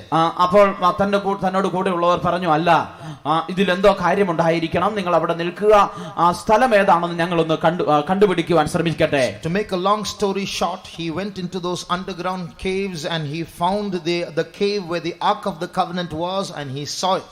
ആ കഥ ചുരുക്കമായി പറഞ്ഞാൽ, താൻ ഭൂമിക്കടിയിലുള്ള തുരങ്കത്തിലേക്ക് ചെന്ന് ആ നിയമപെട്ടകം ഇരിക്കുന്നതായ ആ ഗുഹ കണ്ടുപിടിച്ചു. And he has also taken photographs and videographs of this cave. ഈ ഗുഹയുടെ ഫോട്ടോഗ്രാഫുകളും വീഡിയോയും താൻ എടുത്തിട്ടുണ്ട്. And he said, I will not disclose any of these things now. ഞാൻ ഇപ്പോൾ ഇതൊന്നും വെളിപ്പെടുത്തുകയില്ല എന്ന് താൻ പറഞ്ഞു. But I have distributed these videographs and photographs to trustworthy people in different places, so that at the right time it will be revealed to the world. എന്നാൽ ശരിയായ സമയത്ത് ഇതെല്ലാം ലോകത്തിന് വെളിപ്പെടുത്തി കൊടുക്കേണ്ടതിന് വിശ്വാസയോഗ്യമായ ചില മനുഷ്യരുടെ കയ്യിൽ ഞാൻ ലോകത്തിന്റെ വിവിധ ഭാഗങ്ങളിൽ ഇത് വിതരണം ചെയ്തിട്ടുണ്ട്. Then comes another question. അപ്പോൾ മറ്റൊരു ചോദ്യം ഉയരുന്നു. If it is true that the ark of the covenant is in a cave underneath Mount Calvary, Calvary മലയുടെ അടിയിൽ ഒരു ഗുഹയിൽ ഈ നിയമപെട്ടകമുണ്ട് എന്നുള്ളത് വാസ്തവമെങ്കിൽ, and if it is so precious to Israel, അത് ഇസ്രായേലിന് ഇത്രത്തോളം വളരെ വിലയേറിയതാകുന്നുവെങ്കിൽ, why didn't he or someone else go into that cave and bring it out and show it to them? താനോ അല്ലെങ്കിൽ മറ്റാരെങ്കിലുമോ എന്തുകൊണ്ട് ആ ഗുഹയിലേക്ക് കടന്നു ചെന്ന് അത് പുറത്തു കൊണ്ടുവന്ന് മറ്റുള്ളവരെ കാണിക്കുന്നില്ല? You know why? എന്തുകൊണ്ടെന്നറിയുമോ? If it is publicized that the ark of the covenant is there underneath, and it is brought out and shown to others, a third world war will begin. നിയമപെട്ടകം അവിടെ ഉണ്ട് എന്നുള്ളത് വെളിപ്പെടുത്തി അത് പുറത്തു കൊണ്ടുവന്ന് ലോകത്തിനെ അത് കാണിച്ചാൽ ഒരു മൂന്നാം ലോക മഹായുദ്ധം പൊട്ടിപ്പുറപ്പെടും. Because where King Solomon's temple was, today there's a mosque. ശലോമോന്റെ ആലയം ഇരുന്ന സ്ഥലത്ത് ഇന്നൊരു മോസ്ക് ആണുള്ളത്. And if this ark of the covenant is brought out, all the Jews will rise up and say, we have the throne of God with us, let's start building. ഈ നിയമപ്പെട്ടകം പുറത്തു കൊണ്ടുവന്നാൽ യഹൂദന്മാർ എല്ലാവരും ഒന്നു ചേർന്ന് പറയും, ഞങ്ങൾക്ക് ദൈവത്തിന്റെ നിയമപ്പെട്ടകം ലഭിച്ചിരിക്കുന്നു, നമുക്ക് ആലയം പണിയാം. Because Jews are very zealous about their religion, they will die for their God. എന്തുകൊണ്ടെന്നാൽ യഹൂദന്മാർ അവരുടെ മതത്തിന് വേണ്ടി, അവരുടെ ദൈവത്തിന് വേണ്ടി തീഷ്ണതയുള്ളവരെ മരിക്കുവാൻ ഒരുക്കമുള്ളവരാണ്. And so, but if they have to build that temple once again, they have to break down this mosque. അവർക്ക് ഒരിക്കൽ കൂടി ഈ ആലയം പണിയണമെങ്കിൽ ഈ മോസ്ക് ഇടിച്ചു കളയണം. But then the Muslims will say, you touch that, jihad will break out. മുസ്ലിങ്ങൾ പറയുന്നത്, നിങ്ങൾ അതിനെ തൊട്ടാൽ വിശുദ്ധ യുദ്ധം പൊട്ടിപ്പുറപ്പെടും. So to avoid all these complications and a possible world war, it's being hidden there, and the people are not going there to investigate. ഈ മൂന്നാം ലോക മഹായുദ്ധത്തിന്റെ സാധ്യതകൾ ഒഴിവാക്കേണ്ടതിന് അതവിടെ മറച്ചു വെച്ചിരിക്കുകയാണ്. അത് അന്വേഷിക്കുവാൻ കൂടുതൽ ആരും മെനക്കെടുന്നതുമില്ല. But at some point of time, this ark will be brought out and the temple is going to be built. എന്നാൽ ഒരു പ്രത്യേക സമയം വരുമ്പോൾ ഈ പെട്ടകം പുറത്തു കൊണ്ടുവരും, ആലയം പണിയപ്പെടും. All the material to build a temple once again in Israel is ready. ഇസ്രായേലിൽ ഒരിക്കൽ കൂടി ആലയം വേണ്ടുന്നതായ എല്ലാ വസ്തുവകകളും അവർ ഒരുക്കി വെച്ചിട്ടുണ്ട്. But it's the Antichrist is going to come and bring about a solution without destroying the mosque, how to build the Jewish temple. എന്നാൽ എതിർക്രിസ്തു വെളിപ്പെടുമ്പോഴാണ് ഈ mosque തകർക്കപ്പെടാതെ എപ്രകാരം യഹൂദന്മാരുടെ ആലയം പണിയാം എന്നുള്ളതിന് ഒരു പരിഹാര മാർഗം താൻ കൊണ്ടുവരുന്നത്. When the true Messiah Jesus Christ came to them, they rejected him and crucified him. Now when the Antichrist comes and shows them a place to build a temple peacefully, they will think that this is the Messiah. യഥാർത്ഥ മെസ്സിഹ വന്നപ്പോൾ അവർ അവനെ തള്ളിക്കളയുകയും കൊല്ലുകയും ചെയ്തു. എന്നാൽ എതിർക്രിസ്തു വന്നിട്ട് സമാധാനപൂർവമായി ഒരു ആലയം പണിയുവാനുള്ള ഒരു വഴി അവർക്ക് പറഞ്ഞു കൊടുക്കുമ്പോൾ അവർ ചിന്തിക്കും, ഇതാണ് യഥാർത്ഥ മെസ്സിഹ. So the Jews are waiting for a Messiah. യഹൂദന്മാർ ഒരു മെസ്സിഹായ്ക്ക് വേണ്ടി കാത്തിരിക്കുന്നു. The Muslims are waiting for the 12th imam. മുസ്ലിങ്ങൾ അവരുടെ 12ാമത്തെ ഇമാം മതപുരോഹിതന് വേണ്ടി കാത്തിരിക്കുന്നു. Christians are waiting for the second coming of Christ. ക്രിസ്ത്യാനികൾ ക്രിസ്തുവിന്റെ രണ്ടാം വരവിനായി കാത്തിരിക്കുന്നു. So when the Antichrist comes, he will be the one all three religions are waiting for. എതിർക്രിസ്തു വരുമ്പോൾ ഈ മൂന്ന് മതങ്ങളും കാത്തിരിക്കുന്ന വ്യക്തിയായിട്ടായിരിക്കും വരുന്നത്. To Christians who do not know the truth, he will say, my coming to power is the second coming. സത്യമറിയാത്ത ക്രിസ്ത്യാനികളോട് താൻ പറയും, ഞാൻ അധികാരത്തിലേക്ക് വരുന്നതാണ് എന്റെ രണ്ടാം വരവ്. To the Muslims he says, I am the 12th imam. മുസ്ലിങ്ങളോട് താൻ പറയും, ഞാനാണ് 12ാമത്തെ ഇമാം. To the Jews he will say, I am your Messiah. യഹൂദന്മാരോട് താൻ പറയും, ഞാനാണ് നിങ്ങളുടെ മശിഹ.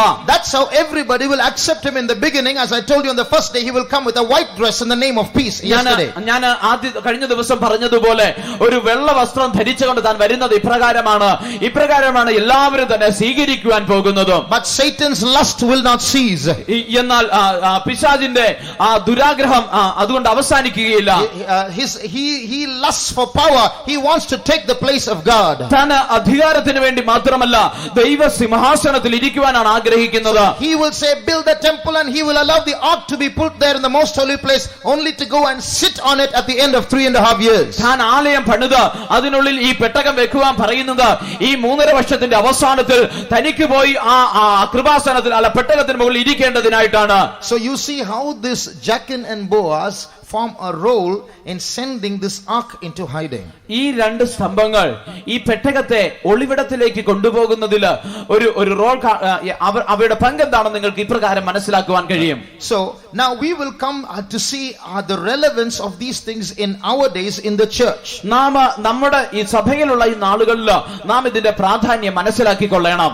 In the New Testament church, there is a prophecy made in the Old Testament about the church. പഴയ നിയമകാലത്ത് സഭയെ കുറിച്ച് ഒരു പ്രവചനം പറഞ്ഞിട്ടുണ്ട്. In the millennial reign, 1000 ആണ്ട് വാഴ്ചയിൽ the ark is not going to be remembered. ഈ പെട്ടകം എവിടെയെന്നത് ഓർക്കുവാൻ പോകുന്നില്ല. If you turn to Jeremiah chapter 3 and verse 16, യിരെമ്യാവ് 3-ാം അധ്യായത്തിന്റെ 16-ാം വാക്യം വായിക്കുമ്പോൾ, അങ്ങനെ നിങ്ങൾ ദേശത്ത് വർദ്ധിച്ചു പെരുകുമ്പോൾ ആ കാലത്ത് യഹോവയുടെ നിയമപ്പെട്ടവും എന്ന് ഇനി പറയുകയില്ല, അത് മനസ്സിൽ വരികയില്ല, അതിനെ ഓർക്കുകയില്ല, ചെന്നു കാണുകയില്ല, ഇനി അത് ഉണ്ടാക്കുകയുമില്ല എന്ന് യഹോവയുടെ അരുളപ്പാട്. And it shall come to pass when ye be multiplied and increased in the land, in those days saith the Lord, they shall say no more the ark of the covenant of the Lord, neither shall it come to mind, neither shall they remember it, neither shall they visit it, neither shall that be done any more. So they will build a temple in Israel. അവർ ഇസ്രായേലിൽ ഒരു ആലയം പണിയും. The ark of the covenant, that's Moses' ark of the covenant, that was being preserved through so many centuries, will be replaced there. അനേക നൂറ്റാണ്ടുകളായി സൂക്ഷിച്ചു വന്നിരിക്കുന്ന മോശയുടെ നിയമപ്പെട്ടകം അവിടെ വീണ്ടും പ്രതിഷ്ഠിക്കും. After that the Antichrist will go and sit on that. അതിനുശേഷം എതിർക്രിസ്തു പോയി അതിന്മേൽ ഇരിക്കും. After that God won't sit, that ark won't be used after that. അതിനുശേഷം ദൈവം അതിൽ ഇരിക്കുകയില്ല, നിയമപ്പെട്ടകം അതിനുശേഷം ഉപയോഗിക്കുകയില്ല. If you turn to Daniel chapter 9, Daniel പ്രവചനം 9-ാം അധ്യായത്തിലേക്ക് വരുമ്പോൾ you will read there how about the mystery of 70 weeks. അവിടെ 70 ആഴ്ചയുടെ മർമ്മത്തെക്കുറിച്ച് നമുക്ക് കാണുവാൻ കഴിയുന്നുണ്ട്. In verse 24, 24-ാം വാക്യം. there is no time to go into the details of the 70 weeks. 70 ആഴ്ചവട്ടത്തിന്റെ വിശദീകരണങ്ങൾ പറയുവാൻ സമയമില്ല. But during the last week, the 70th week, is this 7-year tribulation period when the Antichrist rules.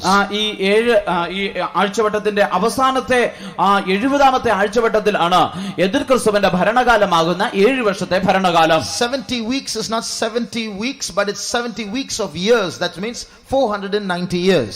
70 ആഴ്ചവട്ടം എന്ന് പറയുന്നത് വെറും 70 ആഴ്ചയല്ല, അത് 490 വർഷങ്ങളാണ്. So the last 70th week means 7 years. അവസാനത്തെ ആഴ്ചവട്ടം എന്ന് പറയുന്നത് അത് 7 വർഷമാണ്. The 70th week. 7-ാമത്തെ ആഴ്ച എന്ന് പറയുന്നത് ആഴ്ചവട്ടം എന്ന് പറയുന്നത് 70th. 70-ാമത്തെ ആഴ്ചവട്ടം എന്ന് പറയുന്നത് In that 70th week, at the end of the 70th week, that means at the end of the 70 weeks, certain things take place. 70-ാമത്തെ ആഴ്ചവട്ടത്തിന്റെ അവസാന നാളില് ചില കാര്യങ്ങൾ സംഭവിക്കും. That means at the end of the tribulation period. അതായത് ഈ കാലത്തിന്റെ അവസാനത്തിൽ one of them, the last point in verse 24, is to anoint the most holy. 24-ാം വാക്യത്തിൽ വായിക്കുമ്പോൾ കാണുന്ന അതിപരിശുദ്ധമായതിനെ അഭിഷേകം ചെയ്യുവാൻ. To anoint the most holy. അതിപരിശുദ്ധമായതിനെ അഭിഷേകം ചെയ്യുവാൻ. What is that? എന്താണ് അത്? In that temple the Antichrist sat down and defiled the temple. ആലയത്തിൽ എതിർക്രിസ്തു ഇരുന്ന് അതിനെ അശുദ്ധമാക്കി. He sat on that mercy seat on that ark of the covenant and defiled it. കൃപാസനത്തിന് മുകളിലുള്ള പെട്ടകത്തിന് മുകളിലുള്ള കൃപാസനത്തിൽ ഇരുന്ന് താൻ അതിനെ അശുദ്ധമാക്കി.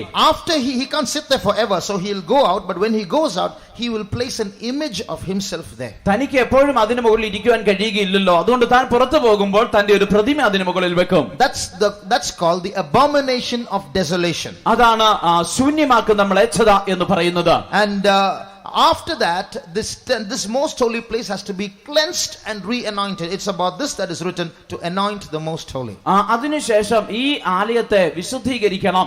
അതിനാണ് ഇവിടെ എഴുതിയിരിക്കുന്നത് അതിവിശുദ്ധമായതിനെ അഭിഷേകം ചെയ്യുവാനെന്ന്. When Jesus comes down to rule after that for 1000 years, അതിനുശേഷം യേശു 1000 ആണ്ട് വാഴ്ചയ്ക്കായിട്ട് ഇറങ്ങി വരുമ്പോൾ Jesus will sit in that most holy place. യേശു ആ അതിവിശുദ്ധ സ്ഥലത്ത് ഇരിക്കും. He will be the rightful owner, the King of Kings and the Lord of Lords. He will sit there as the true Messiah in Israel, in Jerusalem, in the temple, in the most holy place. യേശുവാണ് രാജാതി രാജാവും കർത്താതി കർത്താവുമായി ആ സിംഹാസനത്തിന്റെ യഥാർത്ഥ ഉടമസ്ഥൻ. അതുകൊണ്ട് അവൻ വന്ന് യെരൂശലേമിൽ ആ ആലയത്തിൽ അതിവിശുദ്ധ സ്ഥലത്ത് ആ സിംഹാസനത്തിൽ ആ കൃപാസനത്തിൽ അവൻ ഇരിക്കും. But not that old ark of the covenant. It won't be there according to Jeremiah 3:16. എന്നാൽ ആ പഴയ നിയമപ്പെട്ടകത്തിലല്ല, യിരെമ്യാ 3:16 പ്രകാരം അത് വീണ്ടും കാണുകയില്ല. Now there is a prophecy in the Old Testament about the church of God in the last days. പഴയ നിയമകാലത്ത് അവസാന നാളുകളിലുള്ള ദൈവസഭയെക്കുറിച്ച് ഇപ്രകാരം ഒരു പ്രവചനമുണ്ട്. Turn to Amos chapter 9. ആമോസിന്റെ പുസ്തകം 9-ാം അധ്യായം and verse 11 in English. ഇംഗ്ലീഷിൽ 11-ാം വാക്യം. In that day will I raise up the tabernacle of David that is fallen, and close up the breaches thereof, and I will raise up his ruins, and I will build it as in the days of old. ദേശത്തെ കൈവശമാക്കേണ്ടതിന് വീണുപോയ ദാവീദിൻ കൂടാരത്തെ ഞാൻ അന്നാളിൽ നിവർത്തുകയും അതിന്റെ verse 12 in Malayalam. മലയാളത്തിൽ 12-ാം വാക്യം. വീണുപോയ ദാവീദിൻ കൂടാരത്തെ ഞാൻ അന്നാളിൽ നിവർത്തുകയും അതിന്റെ പിളർപ്പുകളെ അടയ്ക്കുകയും അവന്റെ ഇടിവുകളെ തീർക്കുകയും അതിനെ പുരാതന കാലത്തിൽ എന്ന പോലെ പണിയുകയും ചെയ്യും എന്നാകുന്നു ഇത് അനുഷ്ഠിക്കുന്ന യഹോവയുടെ അരുളപ്പാട്. Now this is a prophecy about the millennial reign. ഇത് 1000 ആണ്ട് വാഴ്ചയെ കുറിച്ചുള്ള ഒരു പ്രവചനമാണ്. But it has a spiritual application in the church of God also. ഇത് ദൈവസഭയിൽ ഇതിന് ആത്മീകമായിട്ടുള്ള ഒരു അനുഭവം കൂടിയുണ്ട്. What is this tabernacle of David? എന്താണ് ദാവീദിന്റെ കൂടാരം? You know, after the tabernacle was destroyed, സമാഗമന കൂടാരം നശിപ്പിക്കപ്പെട്ടതിന് ശേഷം the ark of God was brought back to Jerusalem by David. ദാവീദാണ് ഈ ദൈവത്തിന്റെ പെട്ടകത്തെ യെരൂശലേമിലേക്ക് കൊണ്ടുവന്നത്. David did not build another tabernacle. ദാവീദ് മറ്റൊരു സമാഗമന കൂടാരം പണിതില്ല. But he brought the ark and placed it on Mount Zion and he put a tent for it. That's all. താൻ ഈ പെട്ടകം കൊണ്ടുവന്ന് സിയോൻ പർവ്വതത്തിൽ വെച്ച് അതിനൊരു കൂടാരം അടിച്ചു. Turn to Second Chronicles chapter 1 and read verse 4. 2 ദിനവൃത്താന്തം 1-ാം അധ്യായം 4-ാം വാക്യത്തിൽ അത് കാണാം. എന്നാൽ ദൈവത്തിന്റെ പെട്ടകം ദാവീദ് കിര്യത്ത് യെയാരീമിൽ നിന്ന് താൻ അതിനായി ഒരുക്കിയിരുന്ന സ്ഥലത്തേക്ക് കൊണ്ടുവന്നു. അവൻ അതിനായി യെരൂശലേമിൽ ഒരു കൂടാരം അടിച്ചിട്ടുണ്ടായിരുന്നു. But the ark of God had David brought up from Kirjath Jearim to the place which David had prepared for it, for he had pitched a tent for it at Jerusalem. So he pitched a tent for this at Jerusalem. താൻ യെരൂശലേമിൽ അതിനായിട്ട് ഒരു കൂടാരം അടിച്ചിട്ടുണ്ടായിരുന്നു. In Jerusalem, it was in Mount Zion that he pitched this tent. യെരൂശലേമിൽ താൻ സിയോൻ പർവ്വതത്തിലാണ് ഈ കൂടാരം അടിച്ചിരുന്നത്. You can read that in 2 Kings 8:1. 2 രാജാക്കന്മാർ 8:1 നിങ്ങൾക്ക് അത് വായിക്കാം. It says he brought it to the city of David, which is Zion. താൻ ദാവീദിന്റെ നഗരമായ സിയോനിലേക്ക് അത് കൊണ്ടുവന്നു. Now what is the specialty about this tabernacle of David that Amos is prophesying about? Amos പ്രവചിക്കുന്നതായ ദാവീദിന്റെ കൂടാരത്തിന്റെ പ്രത്യേകത എന്താണ്? In this tent there is no holy place, there is no most holy place, there is no candlestick, no showbread table, nothing. One tent and inside it the ark of the covenant. ഈ കൂടാരത്തില് വിശുദ്ധ സ്ഥലവും അതിവിശുദ്ധ സ്ഥലവും നിലവിളക്കും കാഴ്ചയപ്പത്തിന്റെ മേശയും ധൂപപീഠവും ഒന്നുമില്ല. ഒരു കൂടാരമുണ്ട്, അവിടെ ഒരു പെട്ടകവുമുണ്ട്. What does that mean? എന്താണ് അതിനർത്ഥം? You go inside the tent, you will directly see the ark of the covenant. You don't have to go, it's very easily accessible. നിങ്ങൾ ആ കൂടാരത്തിലേക്ക് കടന്നാൽ നിങ്ങൾക്ക് നേരിട്ട് ആ പെട്ടകം കാണുവാൻ കഴിയും. പെട്ടെന്ന് അത് ചെന്ന് കാണുവാൻ കഴിയും. So the Bible says in the last days God is going to raise up this tabernacle of David. വേദപുസ്തകം പറയുന്നത് അവസാന നാളുകളിൽ ദൈവം ദാവീദിന്റെ കൂടാരത്തെ വീണ്ടും പണിയുമെന്നാണ്. What does that mean? എന്താണ് അതിനർത്ഥം? This ark of the covenant was a blessing to so many. At the same time it was dangerous. It could kill people. It has killed people. ഈ നിയമപെട്ടകം എന്നുള്ളത് അനേകർക്ക് ഒരു അനുഗ്രഹമായിരുന്നപ്പോൾ തന്നെ ഇത് പലർക്കും ഒരു ശാപം പോലെയായിരുന്നു. അല്ലെങ്കിൽ അതിന് മനുഷ്യരെ കൊല്ലുവാൻ കഴിയുമായിരുന്നു. പലരും അത് നിമിത്തം മരിച്ചിട്ടുമുണ്ട്. But God is going to make this easily accessible, not just for the high priest once in a year, but anyone can come there. മഹാപുരോഹിതന് വർഷത്തിൽ ഒരിക്കൽ കടന്നു ചെല്ലുവാൻ വേണ്ടി മാത്രമല്ല, ഏതൊരു മനുഷ്യനും എപ്പോൾ വേണമെങ്കിലും അവിടെ ചെന്നത് കാണുവാൻ തക്കവണ്ണം ദൈവം അതിനെ കൊണ്ടുവരും. In the New Testament this has been fulfilled in the church of God. പുതിയ നിയമകാലത്ത് ദൈവസഭയിൽ ഇത് നിറവേറ്റപ്പെട്ടിരിക്കുന്നു. This mercy seat in the Old Testament, ഈ പഴയ നിയമകാലത്തുള്ള ഈ Kripasanam, if you turn to Hebrews chapter 4, എബ്രായ ലേഖനം 4-ാം അധ്യായത്തിലേക്ക് വരുമ്പോൾ and read verse 16, 16-ാം വാക്യം വായിക്കാം. അതുകൊണ്ട് കരുണ ലഭിപ്പാനും തൽസമയത്ത് സഹായത്തിനുള്ള കൃപ പ്രാപിപ്പാനുമായി നാം ധൈര്യത്തോടെ കൃപാസനത്തിന് അടുത്തു ചെല്ലുക. Let us therefore come boldly unto the throne of grace, that we may obtain mercy and find grace to help in time of need. In Malayalam and in the regional languages, in the Old Testament and the New Testament, this term is the same, Kribasanam. മലയാളത്തിലും മറ്റു പല ഭാഷകളിലും വായിക്കുമ്പോൾ, യഥാർത്ഥ ഭാഷയിലും വായിക്കുമ്പോൾ പഴയ നിയമകാലത്തും പുതിയ നിയമകാലത്തും കൃപാസനം എന്നുള്ള ഒരു വാക്ക് തന്നെയാണ് കൊടുത്തിരിക്കുന്നത്. In the English language you have two terms, one for the Old Testament, one for the New Testament. എന്നാൽ ഇംഗ്ലീഷ് വേദപുസ്തകത്തിൽ വായിക്കുമ്പോൾ പഴയ നിയമകാലത്തിന് വേണ്ടി ഒരു വാക്കും പുതിയ നിയമകാലത്തിന് വേണ്ടി മറ്റൊരു വാക്കുമാണ്. In the Old Testament it's called mercy seat. പഴയ നിയമകാലത്ത് അത് കരുണയുടെ ഇരിപ്പിടം എന്നാണ് പറയപ്പെടുന്നത്. And in the New Testament instead of mercy, it's called grace. Instead of seat, it's called throne. പുതിയ നിയമകാലത്ത് അത് കരുണയ്ക്ക് പകരം കൃപയെന്നും അതിന്റെ ആസനം എന്നതിന് പകരം സിംഹാസനം എന്നുമാണ് പറയുന്നത്. So in the Old Testament, it's mercy seat. In the New Testament, it's throne of grace. പഴയ നിയമകാലത്ത് കരുണയുടെ ഇരിപ്പിടം, എന്നാൽ പുതിയ നിയമകാലത്ത് അത് കൃപയുടെ സിംഹാസനമാണ്. In the Old Testament, it was mercy. In the New Testament, it is grace. പഴയ നിയമകാലത്ത് കരുണയായിരുന്നു, പുതിയ നിയമകാലത്ത് കൃപയാണ്. What's the difference between mercy and grace? കരുണയും കൃപയും തമ്മിലുള്ള വ്യത്യാസം എന്താണ്? Mercy is not getting what you deserve. കരുണ എന്ന് പറയുന്നത് നിങ്ങൾക്ക് ലഭിക്കേണ്ടത് ലഭിക്കുന്നില്ല എന്നുള്ളതാണ്. In other words, മറ്റൊരു വാക്കിൽ പറഞ്ഞാൽ, you're worthy of hell, you're supposed to be punished and you're supposed to be judged, but I'm not giving you that judgment. I'll have mercy on you. You can go. നിങ്ങൾ ന്യായവിധിക്ക് യോഗ്യരാണ്, നരകത്തിന് യോഗ്യരാണ്, പക്ഷേ ഞാൻ ആ ന്യായവിധി തരുന്നില്ല, നിങ്ങളെ ശിക്ഷിക്കുന്നില്ല, പോയിക്കൊള്ളുക. That's mercy. അതാണ് കരുണ. So mercy is not getting what you deserve. കരുണ എന്ന് പറയുന്നത് നിങ്ങൾക്ക് യോഗ്യമായത് ലഭിക്കാതിരിക്കുന്നതാണ്. What is grace? എന്താണ് കൃപ? Grace is getting what you don't deserve.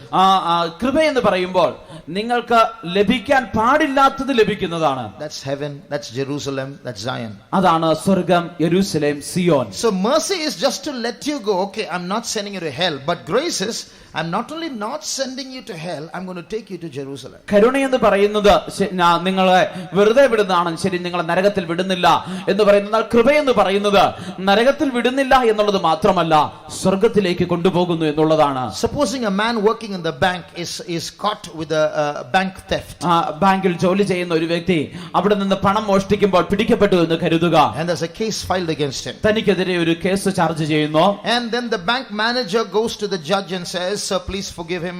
Forget it. I feel pity for him. I'll bear the loss. Let him go." Bank manager കോടതിയിൽ ചെന്ന ജഡ്ജിയോട് പറയുകയാണ്, സാരമില്ല, ഞാൻ നഷ്ടം സഹിച്ചോളാം, എനിക്ക് തന്നോട് കരുണ തോന്നുന്നു, അവനെ വെറുതെ വിട്ടേരെ എന്ന് പറയുന്നു. That's mercy. അതാണ് കരുണ. But if the same bank officer, the judge says, passes the sentence, okay, he's forgiven, he can go.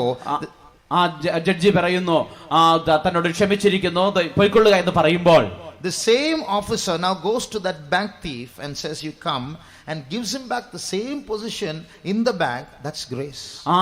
Bank manager ചെന്ന് ഈ ബാങ്കിൽ നിന്ന് പണം മോഷ്ടിച്ച ആളെ വിളിച്ചുകൊണ്ട് വന്നിട്ട് തനിക്ക് മുമ്പ് ബാങ്കിൽ ഉണ്ടായിരുന്ന അതേ ഉദ്യോഗം തിരികെ നൽകുമ്പോൾ അതാണ് കൃപ എന്ന് പറയുന്നത്. So in the New Testament, it is this grace that God has given us. ഈ പുതിയ നിയമകാലത്ത് ഈ കൃപയാണ് ദൈവം നമുക്ക് നൽകിയിരിക്കുന്നത്. Turn to 2 Corinthians chapter 8. 2 കൊരിന്ത്യർ 8-ാം അധ്യായത്തിലേക്ക് വരുമ്പോൾ you see a definition of grace given there. അവിടെ കൃപയുടെ ഒരു വ്യാഖ്യാനം നമുക്ക് കാണുവാൻ കഴിയുന്നു. Verse 9. 9-ാം വാക്യം. നമ്മുടെ കർത്താവായ യേശുക്രിസ്തു സമ്പന്നനായിരുന്നിട്ടും അവന്റെ ദാരിദ്ര്യത്താൽ നിങ്ങൾ സമ്പന്നർ ആകേണ്ടതിന് നിങ്ങൾ നിമിത്തം ദരിദ്രനായി തീർന്ന കൃപ നിങ്ങൾ അറിയുന്നുവല്ലോ. For ye know the grace of our Lord Jesus Christ, that though he was rich, yet for your sakes he became poor, that ye through his poverty might be rich. Supposing there's a man asking you for money, a beggar is asking you for money. ഒരു ഭിക്ഷക്കാരൻ നിങ്ങളോട് വന്ന് പണം യാചിക്കുന്നു എന്ന് കരുതുക. You feel very bad for him, you have sympathy on him, and you give him a 100 rupee note. നിങ്ങൾക്ക് തന്നോട് സഹതാപം തോന്നിയിട്ട് ഒരു 100 രൂപ തനിക്ക് കൊടുക്കുന്നു. That's mercy. അത് കരുണ. But if that man comes and says, please help me, sir. ആ മനുഷ്യൻ വന്നിട്ട് എന്നെ ദയവായി സഹായിക്കണം എന്ന് പറയുമ്പോൾ, suppose you take his clothes and put them on, you give him your clothes, and then you write your property off in his name, and you sit as a beggar and he sits in your place. That's grace. അങ്ങനെ ഒരു മനുഷ്യൻ വന്ന് നിങ്ങളോട് ചോദിക്കുമ്പോൾ നിങ്ങൾ അവന്റെ വസ്ത്രം വാങ്ങി ധരിച്ചിട്ട് നിങ്ങളുടെ വസ്ത്രം അദ്ദേഹത്തിന് കൊടുത്തിട്ട് നിങ്ങളുടെ വസ്തുവകയെല്ലാം തനിക്ക് എഴുതി കൊടുത്തിട്ട് ആ മനുഷ്യനെ നിങ്ങൾ ഇരുന്ന ഇടത്ത് കൊണ്ടുവന്ന് ഇരുത്തിയിട്ട് ആ മനുഷ്യൻ ഭിക്ഷ എടുത്തിരുന്ന സ്ഥലത്ത് നിങ്ങൾ പോയിരിക്കുന്നു. അതാണ് കൃപ എന്ന് പറയുന്നത്. Do you know the grace of our Lord Jesus Christ, that though he was rich, yet for your sakes he became poor, that you through his poverty might be rich. നമ്മുടെ കർത്താവായ യേശുക്രിസ്തു സമ്പന്നനായിരുന്നിട്ടും അവന്റെ ദാരിദ്ര്യത്താൽ നിങ്ങൾ സമ്പന്നരാകേണ്ടതിന് നിങ്ങൾ നിമിത്തം ദരിദ്രനായി തീർന്ന കൃപ നിങ്ങൾ അറിയുന്നുവല്ലോ. That's the throne of grace. അതാണ് Kripasanam. That's the difference between the Old Testament mercy seat and the New Testament throne of grace. അതാണ് പഴയ നിയമകാലത്തുള്ള കരുണയുടെ ഇരിപ്പിടവും പുതിയ നിയമകാലത്തുള്ള കൃപയുടെ സിംഹാസനവും തമ്മിലുള്ള വ്യത്യാസം. There is a story about how once a soldier who was in the army of Napoleon Bonaparte was sentenced to death because of some wrong deed. Napoleon ബോണപ്പാർട്ടിന്റെ സൈന്യത്തിൽ ഉണ്ടായിരുന്ന ഒരു പടയാളി തന്റെ തെറ്റായ ചില പ്രവർത്തികൾ നിമിത്തം മരണശിക്ഷയ്ക്ക് വിധിക്കപ്പെട്ട ഒരു കഥയുണ്ട്. So that soldier's mother came to Napoleon to intercede on her son's behalf. ആ പടയാളിയുടെ അമ്മ തന്റെ മകന് വേണ്ടി പക്ഷപാതം ചെയ്യേണ്ടതിന് നെപ്പോളിയന്റെ അടുക്കൽ വന്നു. So she went and fell at his feet. താൻ ചെന്ന് തന്റെ കാൽക്കൽ വീണു. Sir, have mercy on him. യജമാനനെ അവനോട് ദയ തോന്നണമേ. But he's done wrong. പക്ഷെ അവൻ തെറ്റാണ് ചെയ്തത്. Then the mother said, yes sir, I know he's done wrong, that's why I'm asking for mercy. അതെ യജമാനനെ, അവൻ തെറ്റാണ് ചെയ്തതെന്ന് എനിക്കറിയാം, അതുകൊണ്ടാണ് ഞാൻ കരുണ യാചിക്കുന്നത്. But he doesn't deserve mercy, Napoleon said. Napoleon പറഞ്ഞു, എന്നാൽ അവൻ കരുണ അർഹിക്കുന്നില്ല. Then this mother said, yes sir, I know he does not deserve mercy, that's why I'm asking for mercy.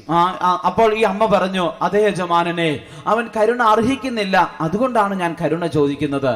Then the king said, okay, then he will have mercy. അപ്പോൾ രാജാവ് പറഞ്ഞു, ശരി, നിനക്ക് കരുണ ലഭിക്കും. Mercy is good, but grace is far superior to that. കരുണ നല്ലത് തന്നെ, പക്ഷേ കൃപ എന്നുള്ളത് അതിനേക്കാൾ എത്രയോ ഉന്നതമാണ്. And in the New Testament it's this tabernacle of David. പുതിയ നിയമകാലത്ത് ദാവീദിന്റെ കൂടാരം. There's no restriction at all. അവിടെ യാതൊരു പരിമിതികളുമില്ല. Sitting under this tent right in this place is the throne of grace. ഈ കൂടാരത്തിൽ നിങ്ങൾ ഇരിക്കുന്ന ഈ സ്ഥലം തന്നെ ദൈവസിംഹാസനമാണ്. A high priest has to wear clothes that have bells at the bottom of it when he goes to the most holy place. ഒരു മഹാപുരോഹിതൻ അതിവിശുദ്ധ സ്ഥലത്തേക്ക് പോകുമ്പോൾ തന്റെ വസ്ത്രത്തിന്റെ തൊങ്ങലുകളിൽ അവിടെ മണി തയ്ച്ചിട്ടുണ്ടായിരുന്നു. Because nobody can go inside and see what's going on. If he's dead, those bells stop ringing. If those bells are ringing, it means he's still alive. ആർക്കും ഉള്ളിൽ പോയി എന്താണ് സംഭവിക്കുന്നതെന്ന് കാണുവാൻ കഴിയുകയില്ല. ആ മണിയടി നിന്ന് പോയാൽ അവൻ മരിച്ചെന്നാണ് അർത്ഥം. മണി അടിക്കുന്നുണ്ടെങ്കിൽ അതിനർത്ഥം അവൻ ജീവനോടെ ഇരിക്കുന്നു എന്നാണ്. It's such a scary thing to go to the most holy place. Once a year, twice this high priest will go in one day and come out quickly. No unnecessary going in there. ഈ അതിവിശുദ്ധ സ്ഥലം എന്ന് പറയുന്നത് അത്ര ഭയാനകമായ ഒരു സ്ഥലമായിരുന്നു. വർഷത്തിൽ ഒരു ദിവസം 2 പ്രാവശ്യം ഒരു മഹാപുരോഹിതൻ അതിനുള്ളിൽ പോകും, പെട്ടെന്ന് തന്നെ മടങ്ങി വരും. But in the New Testament, എന്നാൽ പുതുനിയമത്തിൽ the veil is rent. ഈ തിരശ്ശീല കീറിയിരിക്കുന്നു. David's tabernacle is erected. ദാവീദിന്റെ കൂടാരം പണിതിരിക്കുന്നു. The ark of the covenant, the mercy seat, the throne of grace is there directly. You open the tent, it's there. Kripasanam, ആ നിയമപെട്ടകം അതാണ് നേരെ കാണുന്നു. നിങ്ങൾ അത് കൂടാരത്തിൽ പ്രവേശിച്ചാൽ നിങ്ങൾക്ക് നേരെ അത് കാണുവാൻ കഴിയും. You read that verse again, Hebrews 4:16. എബ്രായ ലേഖനം 4:16 വീണ്ടും വായിക്കാം. Let us therefore come boldly unto the throne of grace, that we may obtain mercy and find grace to help in time of need. അതുകൊണ്ട് കരുണ ലഭിപ്പാനും തത്സമയത്ത് സഹായത്തിനുള്ള കൃപ പ്രാപിപ്പാനുമായി നാം ധൈര്യത്തോടെ കൃപാസനത്തിന് അടുത്തു ചെല്ലുക. Let us come boldly unto the throne of grace. Don't be afraid, don't stand outside, come boldly to the throne of grace. അതുകൊണ്ട് നാം ധൈര്യത്തോടെ കൃപാസനത്തിന്റെ അടുക്കലേക്ക് ചെല്ലുക. അധൈര്യപ്പെട്ട് പുറത്തു നിൽക്കേണ്ട ആവശ്യമില്ല, ധൈര്യത്തോടെ അകത്തേക്ക് വരാം. What Satan is going after is an earthly throne of God which God is not sitting on anymore. ഈ പിശാച് പുറകെ പോകുന്നത് ദൈവം ഇനി ഒരിക്കലും ഇരിക്കുവാൻ പോകുന്നില്ലാത്തതായ ഒരു ഭൗമികമായ ദൈവസിംഹാസനത്തിന് പുറകെയാണ്. But today God is calling us to the real throne of grace where God the Father is seated. എന്നാൽ ഇന്ന് ദൈവം നമ്മെ വിളിക്കുന്നത് പിതാവായ ദൈവം ഇരിക്കുന്ന ആ യഥാർത്ഥ ദൈവസിംഹാസനത്തിലേക്കാണ്. The very place where people died in the Old Testament, today God is saying, you come boldly. പഴയ നിയമകാലത്ത് മനുഷ്യർ വീണ് മരിച്ച അതേ സ്ഥലത്തേക്ക് ഇന്ന് ദൈവം നമ്മളെ വിളിക്കുകയാണ്, നീ ധൈര്യത്തോടെ കടന്നു വരിക. In the Old Testament, പഴയ നിയമകാലത്ത് when the high priest went into the most holy place, മഹാപുരോഹിതൻ അതിവിശുദ്ധ സ്ഥലത്തേക്ക് പ്രവേശിക്കുമ്പോൾ he would take in incense with him. താൻ തന്റെ കയ്യിൽ ഒരു ധൂപപീഠം കൊണ്ടുപോകുമായിരുന്നു. A censer. താൻ ഒരു കലശം കൊണ്ടുപോകുമായിരുന്നു. In that incense will be there. അതിനുള്ളിൽ ധൂപമുണ്ടായിരുന്നു. And he will have to spread the smoke of the incense in that most holy place. താൻ ആ സുഗന്ധ ധൂപത്തിന്റെ പുക ആ അതിവിശുദ്ധ സ്ഥലത്ത് മുഴുവൻ പകരണമായിരുന്നു. And he has to do his ministry inside that smoke. താൻ ആ പുകയ്ക്കുള്ളിൽ നിന്നുകൊണ്ട് വേണം തന്റെ ശുശ്രൂഷ ചെയ്യേണ്ടിയിരുന്നത്. You know why? എന്തുകൊണ്ട്? Because if he sees the glory, that's the picture of the ark of the covenant. If he sees the glory that's sitting there, he can didn't get consumed. ഇതാണ് കൃപാസനത്തിന്റെ ചിത്രം നൽകിയിരിക്കുന്നത്. താൻ അവിടെ ഇരിക്കുന്ന ദൈവത്തിന്റെ തേജസ് ദർശിക്കുന്നുവെങ്കിൽ അത് നിമിത്തം താൻ ദഹിച്ചു പോകാമായിരുന്നു. So he has to cover himself with the cloud of this incense and do the ministry. അതുകൊണ്ട് താൻ ഈ സുഗന്ധധൂപത്തിന്റെ പുകയ്ക്കുള്ളിൽ തന്നെ മറച്ചിട്ട് തന്റെ ശുശ്രൂഷ ചെയ്യണമായിരുന്നു. In the same way, as we enter into this tabernacle of David in the New Testament, അതുപോലെ പുതിയ നിയമകാലത്ത് ദാവീദിന്റെ കൂടാരത്തിലേക്ക് നാം പ്രവേശിക്കുമ്പോൾ, that we may not die when we go to the throne of grace. ആ കൃപാസനത്തിലേക്ക് പോകുമ്പോൾ നാം മരിക്കാതിരിക്കേണ്ടതിന്, just like the smoke of the incense covered the high priest in the Old Testament, പഴയ നിയമകാലത്ത് മഹാപുരോഹിതനെ ധൂപവർഗത്തിന്റെ പുക മറച്ചിരുന്നത് പോലെ, the grace of God covers us in the New Testament. പുതിയ നിയമകാലത്ത് ദൈവകൃപ നമ്മെ മറയ്ക്കുന്നു. People died when they touched it without illegally. നിയമപ്രകാരം അല്ലാതെ ഈ പെട്ടകത്തെ തൊട്ടവർ മരിച്ചു വീണു. But when the Father looks at you and me, he says, you come. എന്നാൽ പിതാവ് എന്നെ നിങ്ങളെ നോക്കിയിട്ട് പറയാണ്, നീ വരിക, നീ വരിക. You come boldly, don't be scared. നീ ധൈര്യത്തോടെ വരിക, അധൈര്യപ്പെടേണ്ട. Then imagine, more than the Old Testament high priest, what privileged people we are. The Old Testament high priest whom all the Israelites would know his name. He was just one man in all Israel, and he could not get permission to go there. Now all of us have got permission. You come right in. നോക്കുക, നാം എത്ര ഭാഗ്യമേറിയ ജനമാണ്. പഴയ നിയമകാലത്ത് മുഴുവൻ ഇസ്രായേലിനും ഒരു മഹാപുരോഹിതൻ മാത്രമേ ഉണ്ടായിരുന്നുള്ളൂ. സകലർക്കും തന്നെ അറിയാമായിരുന്നു, തനിക്ക് പോലും ലഭിക്കാത്ത ഭാഗ്യം ദൈവം നമുക്ക് തരികയാണ്. ദൈവം നമ്മെ ആ കൃപാസനത്തിലേക്ക് ധൈര്യത്തോടെ അടുത്ത് ചെല്ലുവാൻ വിളിച്ചുകൊണ്ടിരിക്കുന്നു. Shall we close our eyes for a moment? ഒരു നിമിഷം നമ്മുടെ കണ്ണുകളെ നമുക്കൊന്ന് അടയ്ക്കാം. Let us imagine, or not imagine, but let us realize that the throne of grace is right here in front of you. ദൈവത്തിന്റെ കൃപാസനം നമ്മുടെ മധ്യേ നിന്റെ മുമ്പാകെ ഉണ്ട് എന്നുള്ള യാഥാർത്ഥ്യം നീ ഒന്ന് മനസ്സിലാക്കുക. And your God and my God is sitting there on that throne of grace. നിന്റെയും എന്റെയും ദൈവം ആ കൃപയുടെ സിംഹാസനത്തിൽ ഇരിക്കുകയാണ്. To everybody, God is a scary God. You get too close, you'll get burnt up. എല്ലാവർക്കും ദൈവം ഒരു ഭയാനകനായ ദൈവമാണ്. അടുത്തു ചെന്നാൽ അവർ സംഹരിക്കപ്പെടും. But our God is a friendly God. എന്നാൽ നമ്മുടെ ദൈവം സ്നേഹവാനായ ഒരു ദൈവമാണ്. The throne that he sits on is not a dangerous throne. It's not a terrible throne. It's a gracious throne. താൻ ഇരിക്കുന്നതായ സിംഹാസനം എന്നുള്ളത് ഭയാനകമായ ഒരു സിംഹാസനമല്ല, അത് കൃപയുടെ സിംഹാസനമാണ്. And he says, come boldly. അവൻ വിളിക്കുകയാണ്, വരിക, ധൈര്യത്തോടെ വരിക. Let us close our eyes. നമ്മുടെ കണ്ണുകളെ അടയ്ക്കാം. Closing our eyes, let's walk towards the throne of grace. കണ്ണുകളെ അടച്ചുകൊണ്ട് നമുക്ക് ആ കൃപയുടെ സിംഹാസനത്തിന്റെ അടുക്കലേക്ക് ചെല്ലാം. Go there. God is sitting there on the throne of grace. അവിടെ ആ കൃപയുടെ സിംഹാസനത്തിൽ ദൈവം ഇരിക്കുന്നു. He's looking at you, smiling, and he's welcoming you, saying, come my child. അവൻ നിന്നെ നോക്കി പുഞ്ചിരിച്ചുകൊണ്ട് വിളിക്കുകയാണ്, എന്റെ പൈതലേ, നീ എന്റെ അടുക്കലേക്ക് വരിക.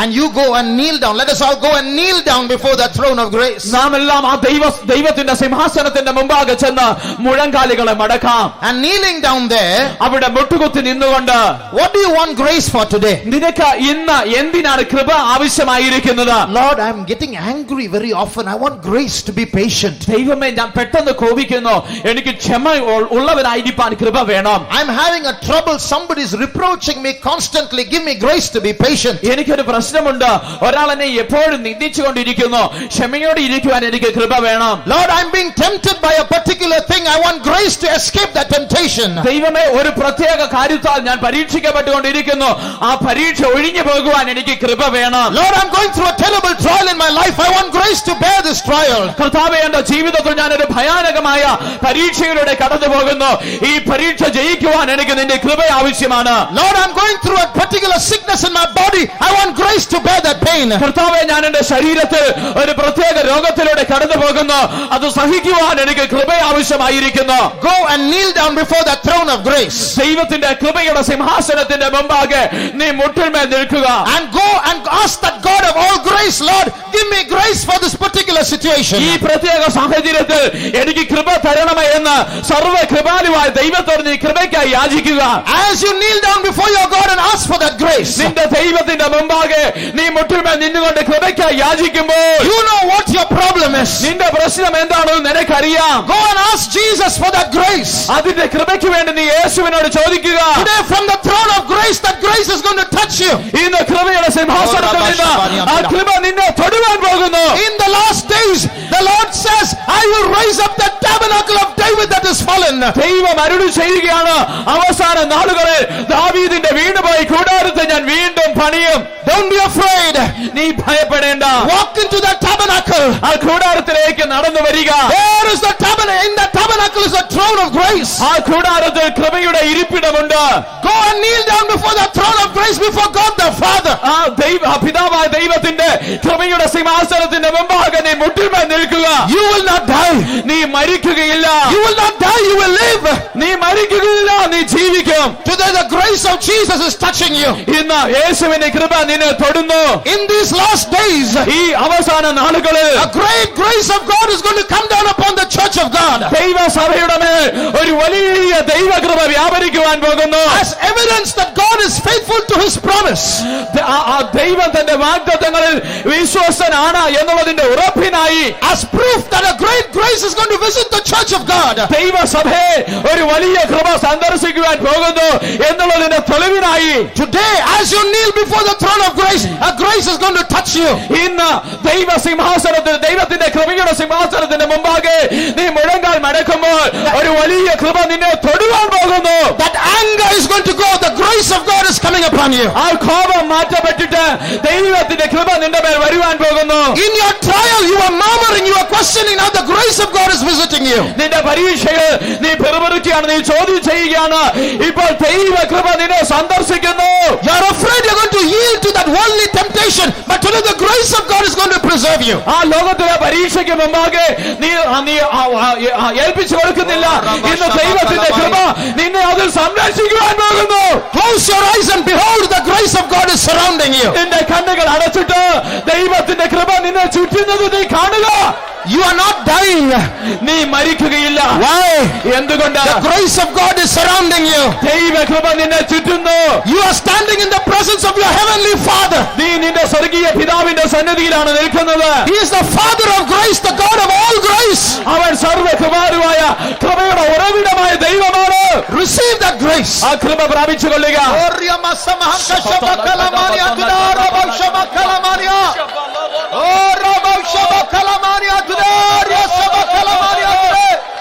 Thank you, Jesus. Thank you, Jesus. Thank you, Jesus. Thank you, Lord. Thank you, Lord. Thank you, Lord. Thank you, Jesus.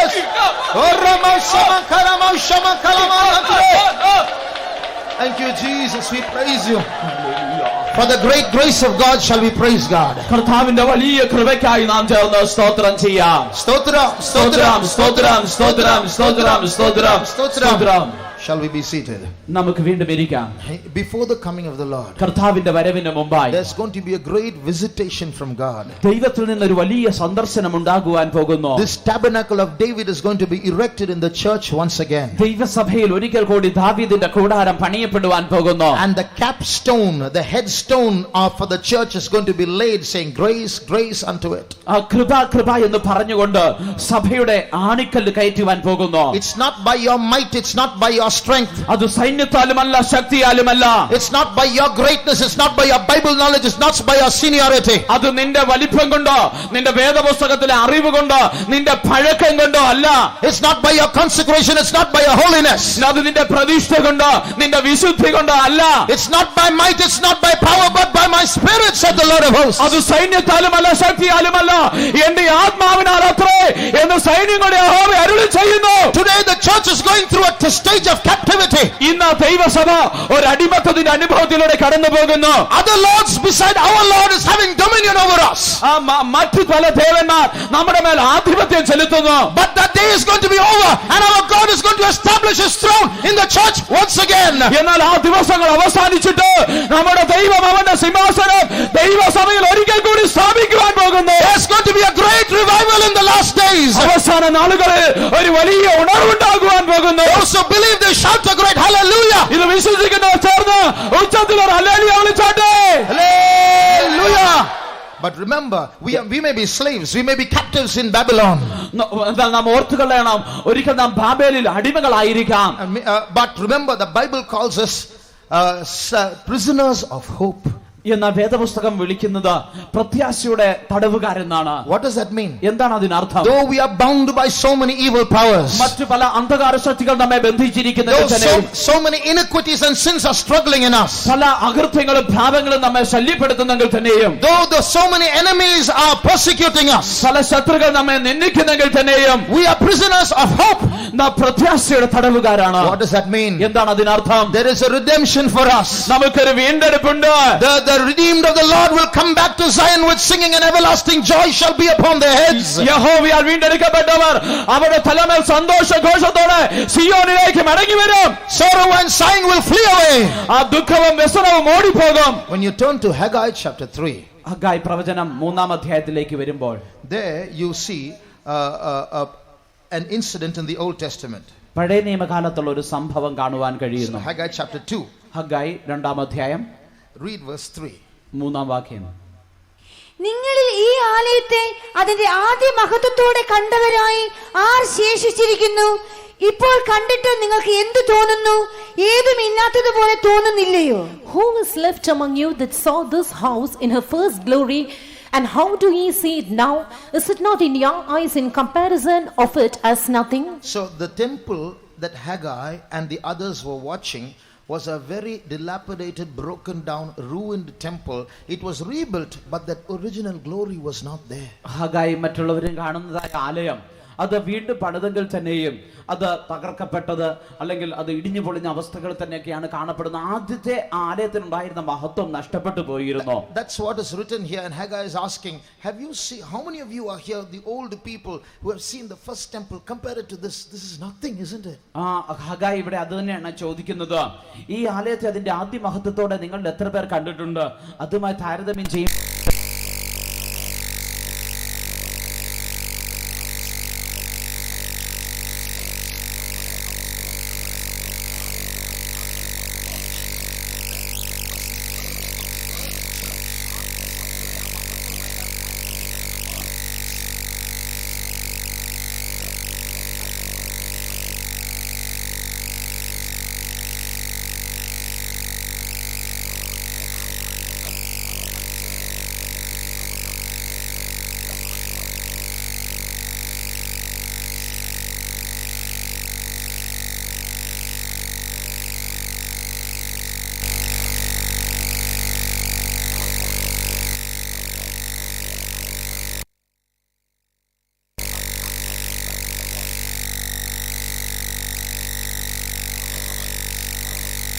Paul and Barnabas tore their clothes. പൗലോസും ബർന്നബാസും അവരുടെ വസ്ത്രം കീറിക്കളഞ്ഞു. Today if someone does that to me, I will think twice before tearing my clothes. എന്നാൽ ഇന്ന് ആരെങ്കിലും അത് ചെയ്യുവാൻ ശ്രമിച്ചാൽ എന്റെ വസ്ത്രം കീറുന്നതിന് മുമ്പ് ഞാൻ 2 പ്രാവശ്യം ചിന്തിക്കും. How to tear my clothes? I say, please don't do that, but I won't tear my clothes. ഞാൻ അത് ചെയ്യരുതെന്നവരോട് പറയും, പക്ഷെ എന്റെ വസ്ത്രം ഒരിക്കലും കീറിക്കളയില്ല. Those people didn't have clothes to wear those days. They tore those clothes. You know why? You call me God, please don't do that. It's a terrible thing. They realized how great it was. അന്ന് അവർക്ക് ധരിക്കുവാൻ വസ്ത്രമില്ലാതിരുന്ന കാലത്ത് അവരുടെ വസ്ത്രം അവർ കീറിക്കളഞ്ഞു. എന്തുകൊണ്ടെന്ന് അറിയുമോ? നിങ്ങൾ എന്നെ ദൈവമെന്ന് വിളിക്കുന്നുവോ, അത് എത്ര ഭയാനകമെന്ന് അവർ അറിഞ്ഞിരുന്നു. Those people those days were not afraid to die. അവർ ആ നാളുകളിലുള്ളവർ മരിക്കുവാൻ One thing that irritated Nero very much in those days, Nero the emperor who burnt and killed so many Christians. അനേക ക്രിസ്ത്യാനികളെ കത്തിച്ച് കൊന്നുകളഞ്ഞതായ നീറോ ചക്രവർത്തി ആ നാളുകളിൽ ഏറ്റവും പരിഭ്രമിപ്പിച്ചിരുന്ന ഒരു കാര്യം, he said, these Christians, I'm killing them, I'm sending them to the lions, I'm burning them at the stake, but most of them are singing and dying. How is this? I can't understand this. ഈ ക്രിസ്ത്യാനികളെ ഞാൻ കൊല്ലുന്നു, അവരെ സിംഹങ്ങളുടെ മുമ്പിൽ എറിഞ്ഞു കൊടുക്കുന്നു, പക്ഷെ അവര് പാട്ട് പാടിക്കൊണ്ടാണ് മരിക്കുന്നത്. ഇതെങ്ങനെയാണ് എനിക്കിത് മനസ്സിലാക്കുവാൻ കഴിയുന്നില്ല. But today if you and I are burnt at the stake, or we are going to be killed for Jesus, you will be, Jesus, why are you doing this to me? ഇന്ന് നമ്മെ ഒരു സ്തംഭത്തിൽ കെട്ടി തീ കത്തിക്കുകയാണെങ്കിൽ, യേശുവിന് വേണ്ടി നമ്മെ കൊല്ലുകയാണെങ്കിൽ നമ്മൾ ചോദിക്കും, യേശുവേ എന്താണ് ഇതൊക്കെ, എന്താണ് ഇത് ചെയ്യുന്നത്?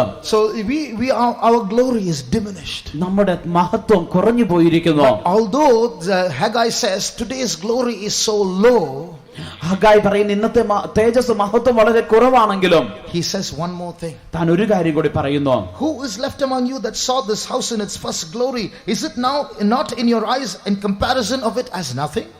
നിങ്ങൾ ഈ ആലയത്തെ അതിന്റെ മഹത്വത്തോടെ കണ്ടിട്ടുള്ളവർ ആരെല്ലാമാണ്? അത് കണ്ടിട്ട് നിങ്ങൾക്ക് ഏതുമില്ലാത്തതുപോലെ തോന്നുന്നില്ലയോ? Yet now be strong, O Zerubbabel. സെരുബ്ബാബേലേ ധൈര്യപ്പെടുക. And be strong, O Joshua.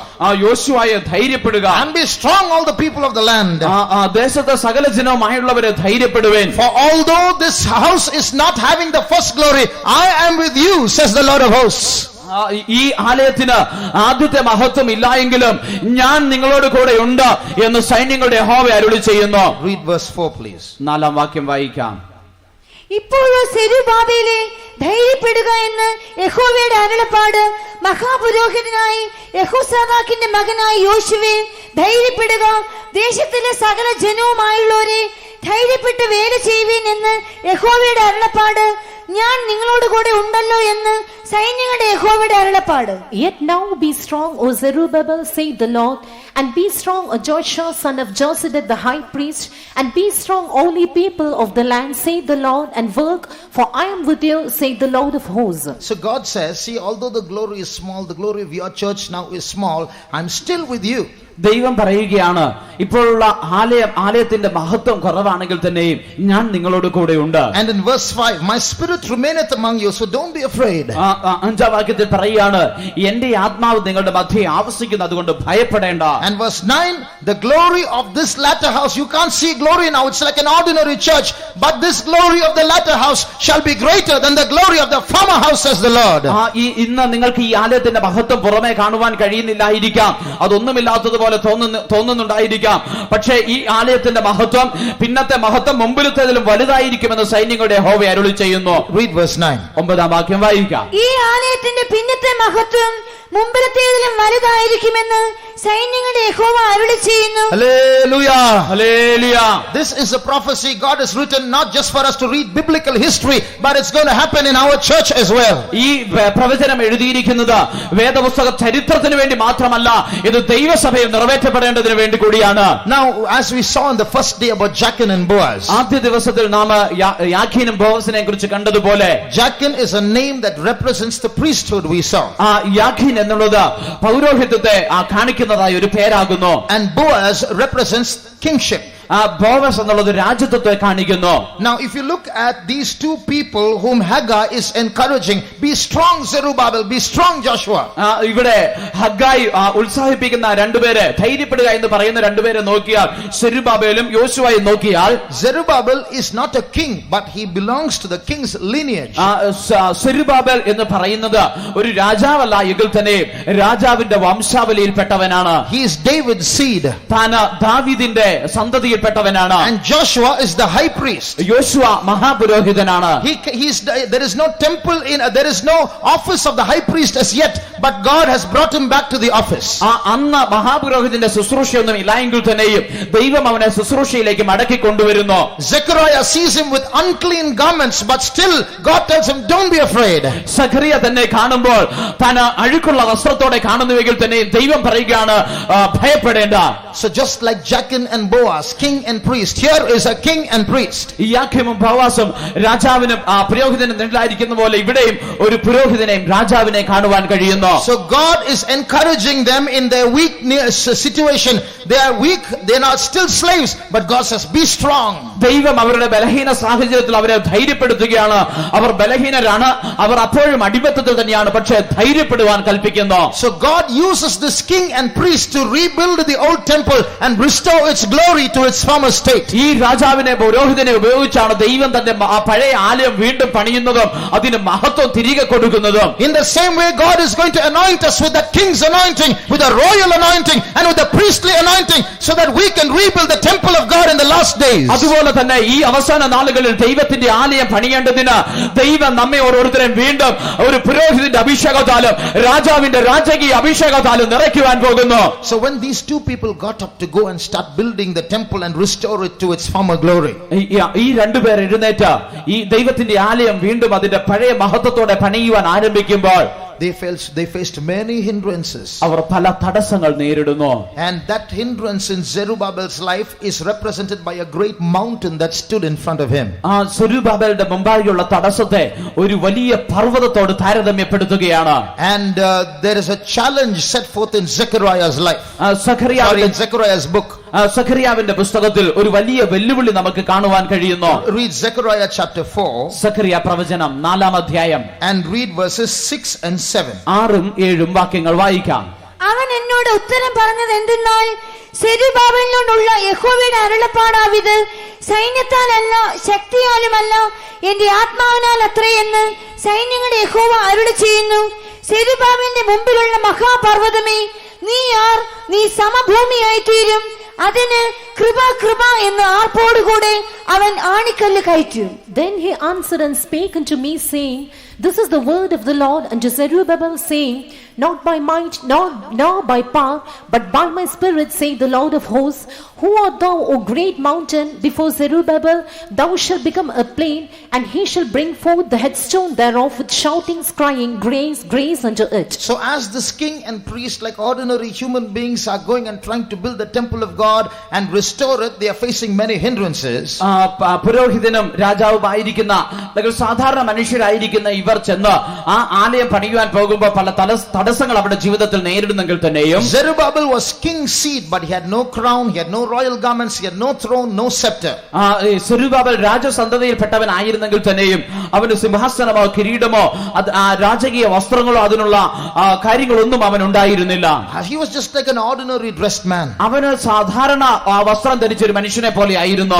King's blood flowed in his veins. എന്നാൽ അവന്റെ ഞരമ്പുകളിൽ രാജകീയ രക്തമാണ് ഒഴുകിയത്. God saw that and raised him up and said, You go and build that temple again. ദൈവം അത് കണ്ട് അവനെ എഴുന്നേൽപ്പിച്ചിട്ട് അവനോട് പറയുകയാണ്, നീ പോയി ദൈവത്തിന്റെ ആലയം പണിയുക. But Lord, there's such a huge mountain standing in the way. How can I cross this mountain? ദൈവമേ, ഇത്ര വലിയൊരു പർവ്വതമാണല്ലോ എന്റെ മുമ്പാകെ നിൽക്കുന്നത്, ഞാൻ എങ്ങനെയാണ് ഈ പർവ്വതം കടക്കുക? God says, Your hands built the foundation, your hands will finish it. ദൈവം പറയുകയാണ്, നിന്റെ കരമാണ് അടിസ്ഥാനം ഇടുന്നത്, നിന്റെ കരം തന്നെ അത് പൂർത്തിയാക്കും. That's written in verse 9. അതാണ് 9-ാം വാക്യത്തിൽ എഴുതിയിരിക്കുന്നത്. The meaning is this. അതിന്റെ അർത്ഥം ഇതാണ്. When Zerubbabel and Joshua went to build the temple, they built the foundation.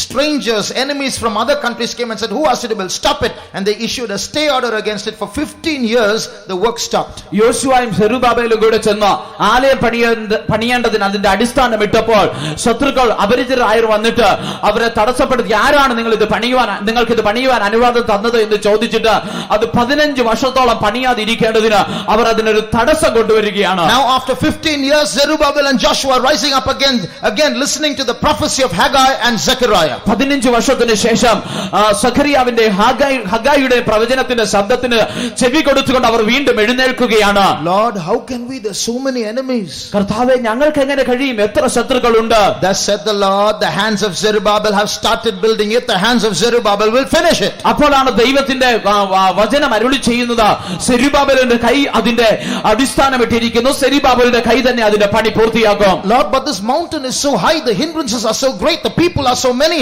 we don't have materials, we don't have money, we don't have people to help us build. How are we going to finish it? കർത്താവേ, ഈ പർവ്വതം എത്ര വലുതാണ്, ശത്രുക്കൾ എത്ര അധികമുണ്ട്, ഞങ്ങൾക്ക് ഇതിന് ആവശ്യമായ വസ്തുവകളില്ല, പണമില്ല, അത് പണിയേണ്ടതിന് ആവശ്യമായ ജനമില്ല, ഞങ്ങൾ എങ്ങനെ ഇത് പണിയും? Zerubbabel, like the masons have a plummet in their hand, Zerubbabel had a plummet in his hand. That's all. No money, no people, nothing. സെരുബ്ബാബേലിന് അവന്റെ കയ്യിൽ ആകെ ഒരു തൂക്കുകട്ടയാണ് ഉണ്ടായിരുന്നത്, മറ്റൊന്നും പണമോ അല്ലെങ്കിൽ ആളുകളോ അവനുണ്ടായിരുന്നില്ല. But God says, Zerubbabel, you have nothing in your hands, nobody to cooperate with you, you're alone, you have a plummet. But I say, I look at that plummet and I rejoice. ദൈവം പറയുകയാണ്, സെരുബ്ബാബേലേ, നിന്റെ കൂടെ ആരുമില്ല, നിന്റെ കയ്യിൽ ഒരു തൂക്കുകട്ട മാത്രമാണുള്ളത്, പക്ഷെ ദൈവം പറയുന്നു, ഞാൻ ആ തൂക്കുകട്ട നോക്കി സന്തോഷിക്കുന്നു. Read verse 10. 10-ാം വാക്യം വായിക്കാം. അല്പകാര്യങ്ങളുടെ ദിവസത്തെ R തുച്ഛീകരിക്കുന്നു?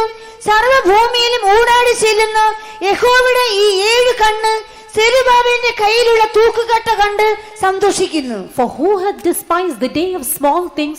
For they shall rejoice and see the plummet in the hand of Zerubbabel with those 7. They are the eyes of the Lord which run to and fro through the whole earth. Zerubbabel, you don't even know how to start. സെരുബാബേലേ എങ്ങനെ തുടങ്ങണമെന്ന് പോലും നിനക്കറിയില്ല. You have a big mountain in front of you. നിന്റെ മുമ്പിൽ ഒരു വലിയ പർവ്വതമുണ്ട്. You have only a plummet in your hand. നിന്റെ കയ്യിൽ ഒരു തൂക്കുകട്ട മാത്രമേ ഉള്ളൂ. It's a small beginning. അതൊരു ചെറിയ തുടക്കമാണ്. Who will despise this day of small things? എന്നാൽ അല്പകാര്യങ്ങളുടെ ദിവസത്തെ R തുച്ഛീകരിക്കുന്നു? I am not despising you, Zerubbabel. ഞാൻ നിന്നെ തുച്ഛീകരിക്കുന്നില്ല സെരുബാബേലേ. I see the plummet in your hand and I rejoice. നിന്റെ കയ്യിലുള്ള തൂക്കുകട്ട കണ്ട് ഞാൻ സന്തോഷിക്കുന്നു. Let me tell you, you can't build this temple by your own strength. ഞാൻ നിന്നോട് പറയട്ടെ, നിന്റെ സ്വന്തം ശക്തി കൊണ്ട് നിനക്ക് ഈ ആലയത്തെ പണിയുവാൻ കഴിയുകയില്ല. Not by your might, not by your power. സൈന്യത്താലുമല്ല ശക്തിയാലുമല്ല, but it's by my spirit. എന്നാൽ എന്റെ ആത്മാവിനാൽ അത്രേ. How was this demonstrated? എങ്ങനെയാണ് ഇത് നിവർത്തിക്കപ്പെട്ടത്? Zechariah is shown a vision. സഖറിയാവിന് ഒരു ദർശനം ലഭിക്കുന്നു. He saw 2 olive trees.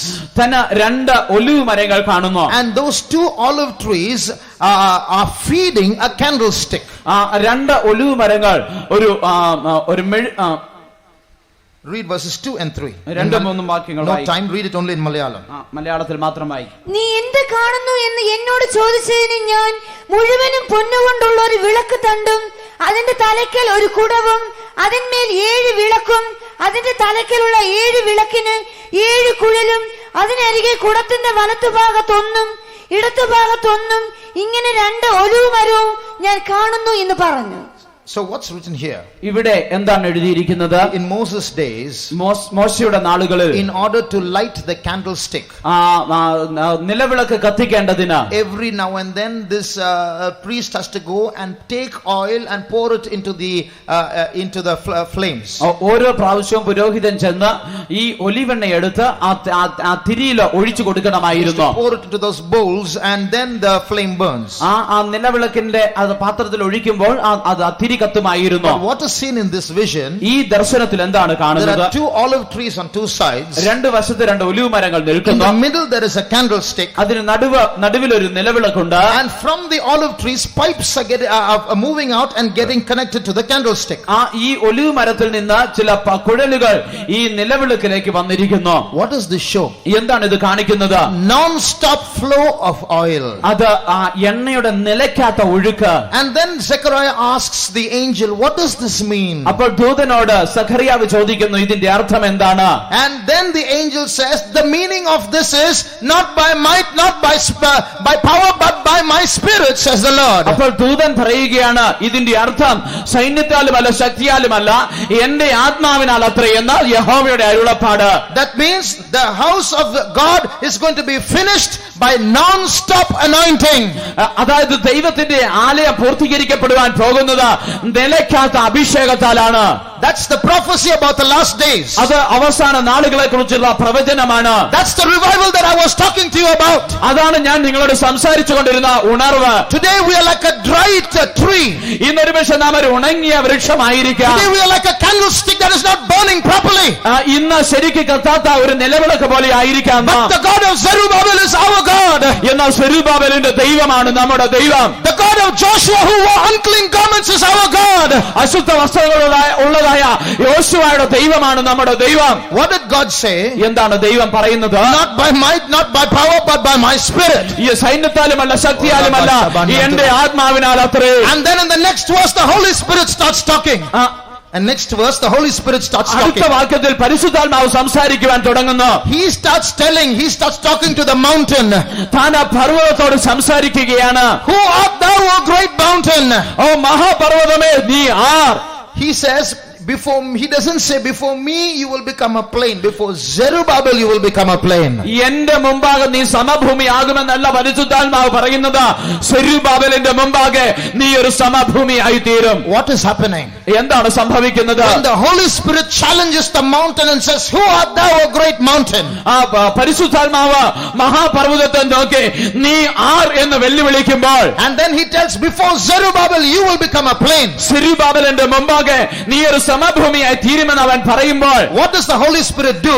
എന്താണ് പരിശുദ്ധാത്മാവ് ചെയ്യുന്നത്? He tells Zerubbabel, Zerubbabel, before you the mountain is going to become a plain. സെരുബ്ബാബേൽ, നിന്റെ മുമ്പാകെ ഈ മഹാപർവ്വതം ഒരു സമഭൂമിയായി തീരുവാൻ പോകുന്നു എന്ന് പറയുന്നു. But not by your might, not by your power. എന്നാൽ നിന്റെ ശക്തിയാലുമല്ല, സൈന്യത്താലുമല്ല, by my spirit, he says, and he jumps into Zerubbabel.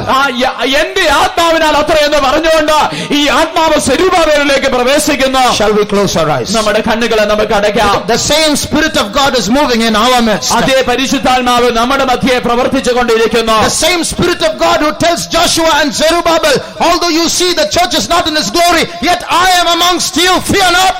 സെരുബ്ബാബേലിനെ യോശുവയെ നോക്കി, നിങ്ങൾ ഈ ആലയത്തിന്റെ മഹത്വം മുമ്പിലത്തെ ആലയത്തിന്റെ മഹത്വം പോലെ കാണുന്നില്ല എങ്കിൽ തന്നെ ഭയപ്പെടേണ്ട, ഞാൻ നിങ്ങളോട് കൂടെയുണ്ട് എന്ന് അരുളി ചെയ്തതുപോലെ. Will a revival break out in our church? നമ്മുടെ സഭയിലും ഒരു ഉണർവുണ്ടാകുമോ? There are so many hindrances, isn't it? പല തടസ്സങ്ങളുണ്ടല്ലേ? Our riches have become a hindrance. നമ്മുടെ ധനം, നമ്മുടെ പണം ഒരു തടസ്സമായിരിക്കുന്നു. Our worldly mindedness has become a hindrance. നമ്മുടെ ലൗകികമായിട്ടുള്ള മനസ്സൊരു തടസ്സമായിരിക്കുന്നു. Our earthly mindedness has become a hindrance. നമ്മുടെ ഭൗമിക മനസ്സൊരു തടസ്സമായിരിക്കുന്നു. Our unbelief has become a hindrance. നമ്മുടെ അവിശ്വാസം ഒരു തടസ്സമായിരിക്കുന്നു. Our sin has become a hindrance. നമ്മുടെ പാപം ഒരു തടസ്സമായിരിക്കുന്നു. So many demons in the land have become a hindrance. ദേശത്തുള്ള പല പൈശാചിക ശക്തികൾ ഒരു തടസ്സമായിരിക്കുന്നു. Our sleeping nature has become a hindrance. നമ്മുടെ ഉറങ്ങുന്ന സ്വഭാവം ഒരു തടസ്സമായിരിക്കുന്നു. Our lack of prayer has become a hindrance. നമ്മുടെ പ്രാർത്ഥനയുടെ കുറവ് ഒരു തടസ്സമായിരിക്കുന്നു. Our lack of revision and revelation has become a hindrance. നമ്മുടെ വെളിപ്പാടുകളുടെ കുറവ് ഒരു തടസ്സമായിരിക്കുന്നു. Like a huge mountain, these things stand in the way and say, how are you going to cross this?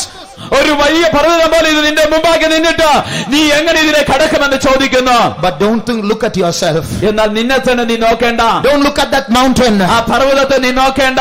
Just look at the Holy Spirit. പരിശുദ്ധാത്മാവിനെ നോക്കുക. He that is within you is greater than he that is in the world. നിങ്ങളിലുള്ളവൻ ലോകത്തിലുള്ളവനേക്കാൾ ശക്തനാകുന്നു. That Holy Spirit that is within you is greater than all those hindrances in the church. നിങ്ങളിലുള്ള പരിശുദ്ധാത്മാവ് നിങ്ങളുടെ മുമ്പാകെ സഭയിലുള്ള എല്ലാ തടസ്സങ്ങളേക്കാൾ വലിയവനാകുന്നു. Let there be 100 hindrances in the church. സഭയിൽ ഒരുപക്ഷെ 100 തടസ്സങ്ങൾ ഉണ്ടായിക്കൊള്ളട്ടെ. Never mind if this church is in a backslidden state. ഇന്ന് സഭ ഒരുപക്ഷെ പിന്മാറ്റത്തിന്റെ അവസ്ഥയിലാണെങ്കിൽ നീ അത് കരുതേണ്ട. The truth is this, that God is still in charge of this church. സത്യം ഇതാണ്, ഇന്നും ദൈവമാണ് ഈ സഭയെ ഭരിക്കുന്നത്. This is God's church. ഇത് ദൈവത്തിന്റെ സഭയാണ്. Though we are backslidden, he will not let us go. നാം പിന്മാറിയിരിക്കുന്നെങ്കിൽ തന്നെയും അവൻ നമ്മെ കൈവിടുകയില്ല. The God of Zerubbabel, the God who woke up Zerubbabel, the God who woke up Joshua is our God. ആ സെരുബ്ബാബേലിന്റെ ദൈവം സെരുബ്ബാബേലിനെ ഉണർത്തി അവനോട് പ്രവർത്തിച്ച ദൈവം, യോശുവയിലൂടെ പ്രവർത്തിച്ച ദൈവമാണ് നമ്മുടെ ദൈവം. Zerubbabel had nothing in his hands, only a plummet. ആ സെരുബ്ബാബേലിന്റെ കയ്യിൽ ഒന്നും ഉണ്ടായിരുന്നില്ല, ഒരു തൂക്കുകട്ട മാത്രമേ ഉണ്ടായിരുന്നുള്ളൂ. You also have nothing to do this work, but you have something in your hand, a desire to finish the work of God. നിന്റെ മുമ്പിൽ നിന്റെ കയ്യിലൊന്നും കാണുകയില്ല, എന്നാൽ നിന്റെ കയ്യിൽ ഒന്നുണ്ട്, ദൈവത്തിന് വേണ്ടി പ്രവർത്തിക്കുവാനുള്ള ഒരു ആഗ്രഹം. A desire for holiness. വിശുദ്ധിക്ക് വേണ്ടിയുള്ള ഒരു ആഗ്രഹം. A desire for the perfection of the church. ആ സഭയുടെ പൂർണ്ണതയ്ക്ക് വേണ്ടിയുള്ള ഒരു ആഗ്രഹം. A desire for revival. ഉണർവിന് വേണ്ടിയുള്ള ഒരു ആഗ്രഹം. Those who have this desire, ഈ ആഗ്രഹമുള്ളവർ, I want revival in this church. ഈ സഭയിൽ ഉണർവ് വേണം. I want holiness once again. ഒരിക്കൽ കൂടി എനിക്ക് പഴയ വിശുദ്ധി വേണം. I want to be a prayer warrior once again. ഒരിക്കൽ കൂടി എനിക്കൊരു പ്രാർത്ഥനാ വീരനായി തീരണം. I want to come out of worldliness once again. ഒരിക്കൽ കൂടി ലൗകികം വിട്ട് എനിക്ക് പുറത്തു വരണം. I want to please Jesus once again.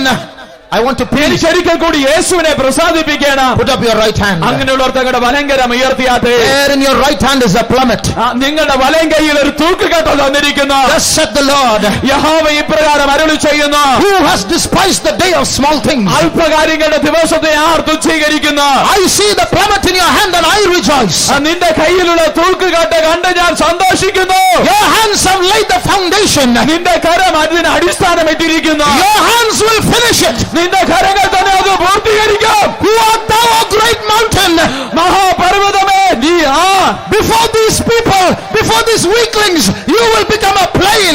ഈ മനുഷ്യരുടെ മുമ്പാകെ, ഈ ബലഹീനരുടെ മുമ്പാകെ നീ ഒരു സമഭൂമിയായി തീരും. Not by might, not by power, but by my spirit, says the Lord of hosts. സൈന്യത്താലും അല്ല ശക്തിയാലുമല്ല, എന്റെ ആത്മാവിനാണത്രേ എന്ന് സൈന്യങ്ങളുടെ യഹോവ അരുളി ചെയ്യുന്നു. An anointing is moving in our midst. ഒരു അഭിഷേകം നമ്മുടെ മധ്യേ പരിവർത്തിക്കുന്നു. An anointing that is consuming our backsliding. നിന്റെ പിന്മാറ്റത്തെ ദഹിപ്പിച്ച് കളയുന്ന ഒരു അഭിഷേകം. An anointing that is going to raise up the fallen tabernacle of David. ദാവീദിന്റെ വീണുപോയ കൂടാരത്തെ വീണ്ടും പണിയുന്നതായ ഒരു അഭിഷേകം. With eyes of faith I can see kings sitting in this place. എനിക്ക് വിശ്വാസ കണ്ണുകളാൽ ഈ സ്ഥലത്ത് രാജാക്കന്മാർ ഇരിക്കുന്നത് കാണുവാൻ കഴിയുന്നു. With eyes of faith I can see priests sitting in this place. വിശ്വാസ കണ്ണുകളാൽ ഇവിടെ പുരോഹിതന്മാർ ഇരിക്കുന്നത് ഞാൻ കാണുന്നു. God is going to give the final work of perfection of the church into your hands. ഈ സഭയുടെ പൂർണ്ണതയുടെ പ്രവൃത്തി ദൈവം നിന്റെ കരങ്ങളിൽ ഫലമേൽപ്പിക്കുവാൻ പോകുന്നു. Arise, O kings! ഓ രാജാക്കന്മാരെ എഴുന്നേൽക്കുക. Arise, O priests! പുരോഹിതന്മാരെ എഴുന്നേൽക്കുക. The spirit of the Lord is with you. ദൈവത്തിന്റെ ആത്മാവ് നിങ്ങളോട് കൂടെ ഉണ്ട്. No Lucifer can stop this work. ആർക്കും ഒരു ലൂസിഫറിനും ഈ പ്രവൃത്തി തടയുവാൻ കഴിയുകയില്ല. No Antichrist can stop this work. ഒരു എതിർക്രിസ്തുവിന് ഈ പ്രവൃത്തി തടയുവാൻ കഴിയുകയില്ല. Jesus is the foundation. യേശുവാണ് അടിസ്ഥാനം. Jesus is the chief cornerstone. യേശുവാണ് പ്രധാന മൂലക്കല്ല്. And Jesus is the top stone. യേശുവാണ് ആണിക്കല്ല്. Victory is on our side. ജയം നമ്മുടെ ഭാഗത്താണ്. The Spirit of God is moving in our midst. ദൈവത്തിന്റെ പരിശുദ്ധാത്മാവ് നമ്മുടെ മധ്യേ പ്രവർത്തിക്കുന്നു. A mighty anointing is going to move in our midst. ഒരു വലിയ അഭിഷേകം നമ്മുടെ മധ്യേ പ്രവർത്തിക്കുവാൻ പോകുന്നു. The God who anointed Zerubbabel is anointing us. സെരുബ്ബാബേലിനെ അഭിഷേകം ചെയ്ത ദൈവം നമ്മെ അഭിഷേകം ചെയ്യുന്നു. This church is going to come back to its old glory. ഈ സഭ ഇതിന്റെ ആദ്യത്തെ മഹത്വത്തിലേക്ക് മടങ്ങി വരുവാൻ പോകുന്നു.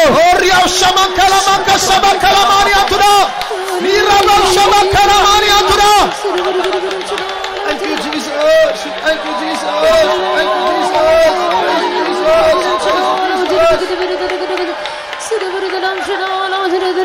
ജീവിതത്തിൽ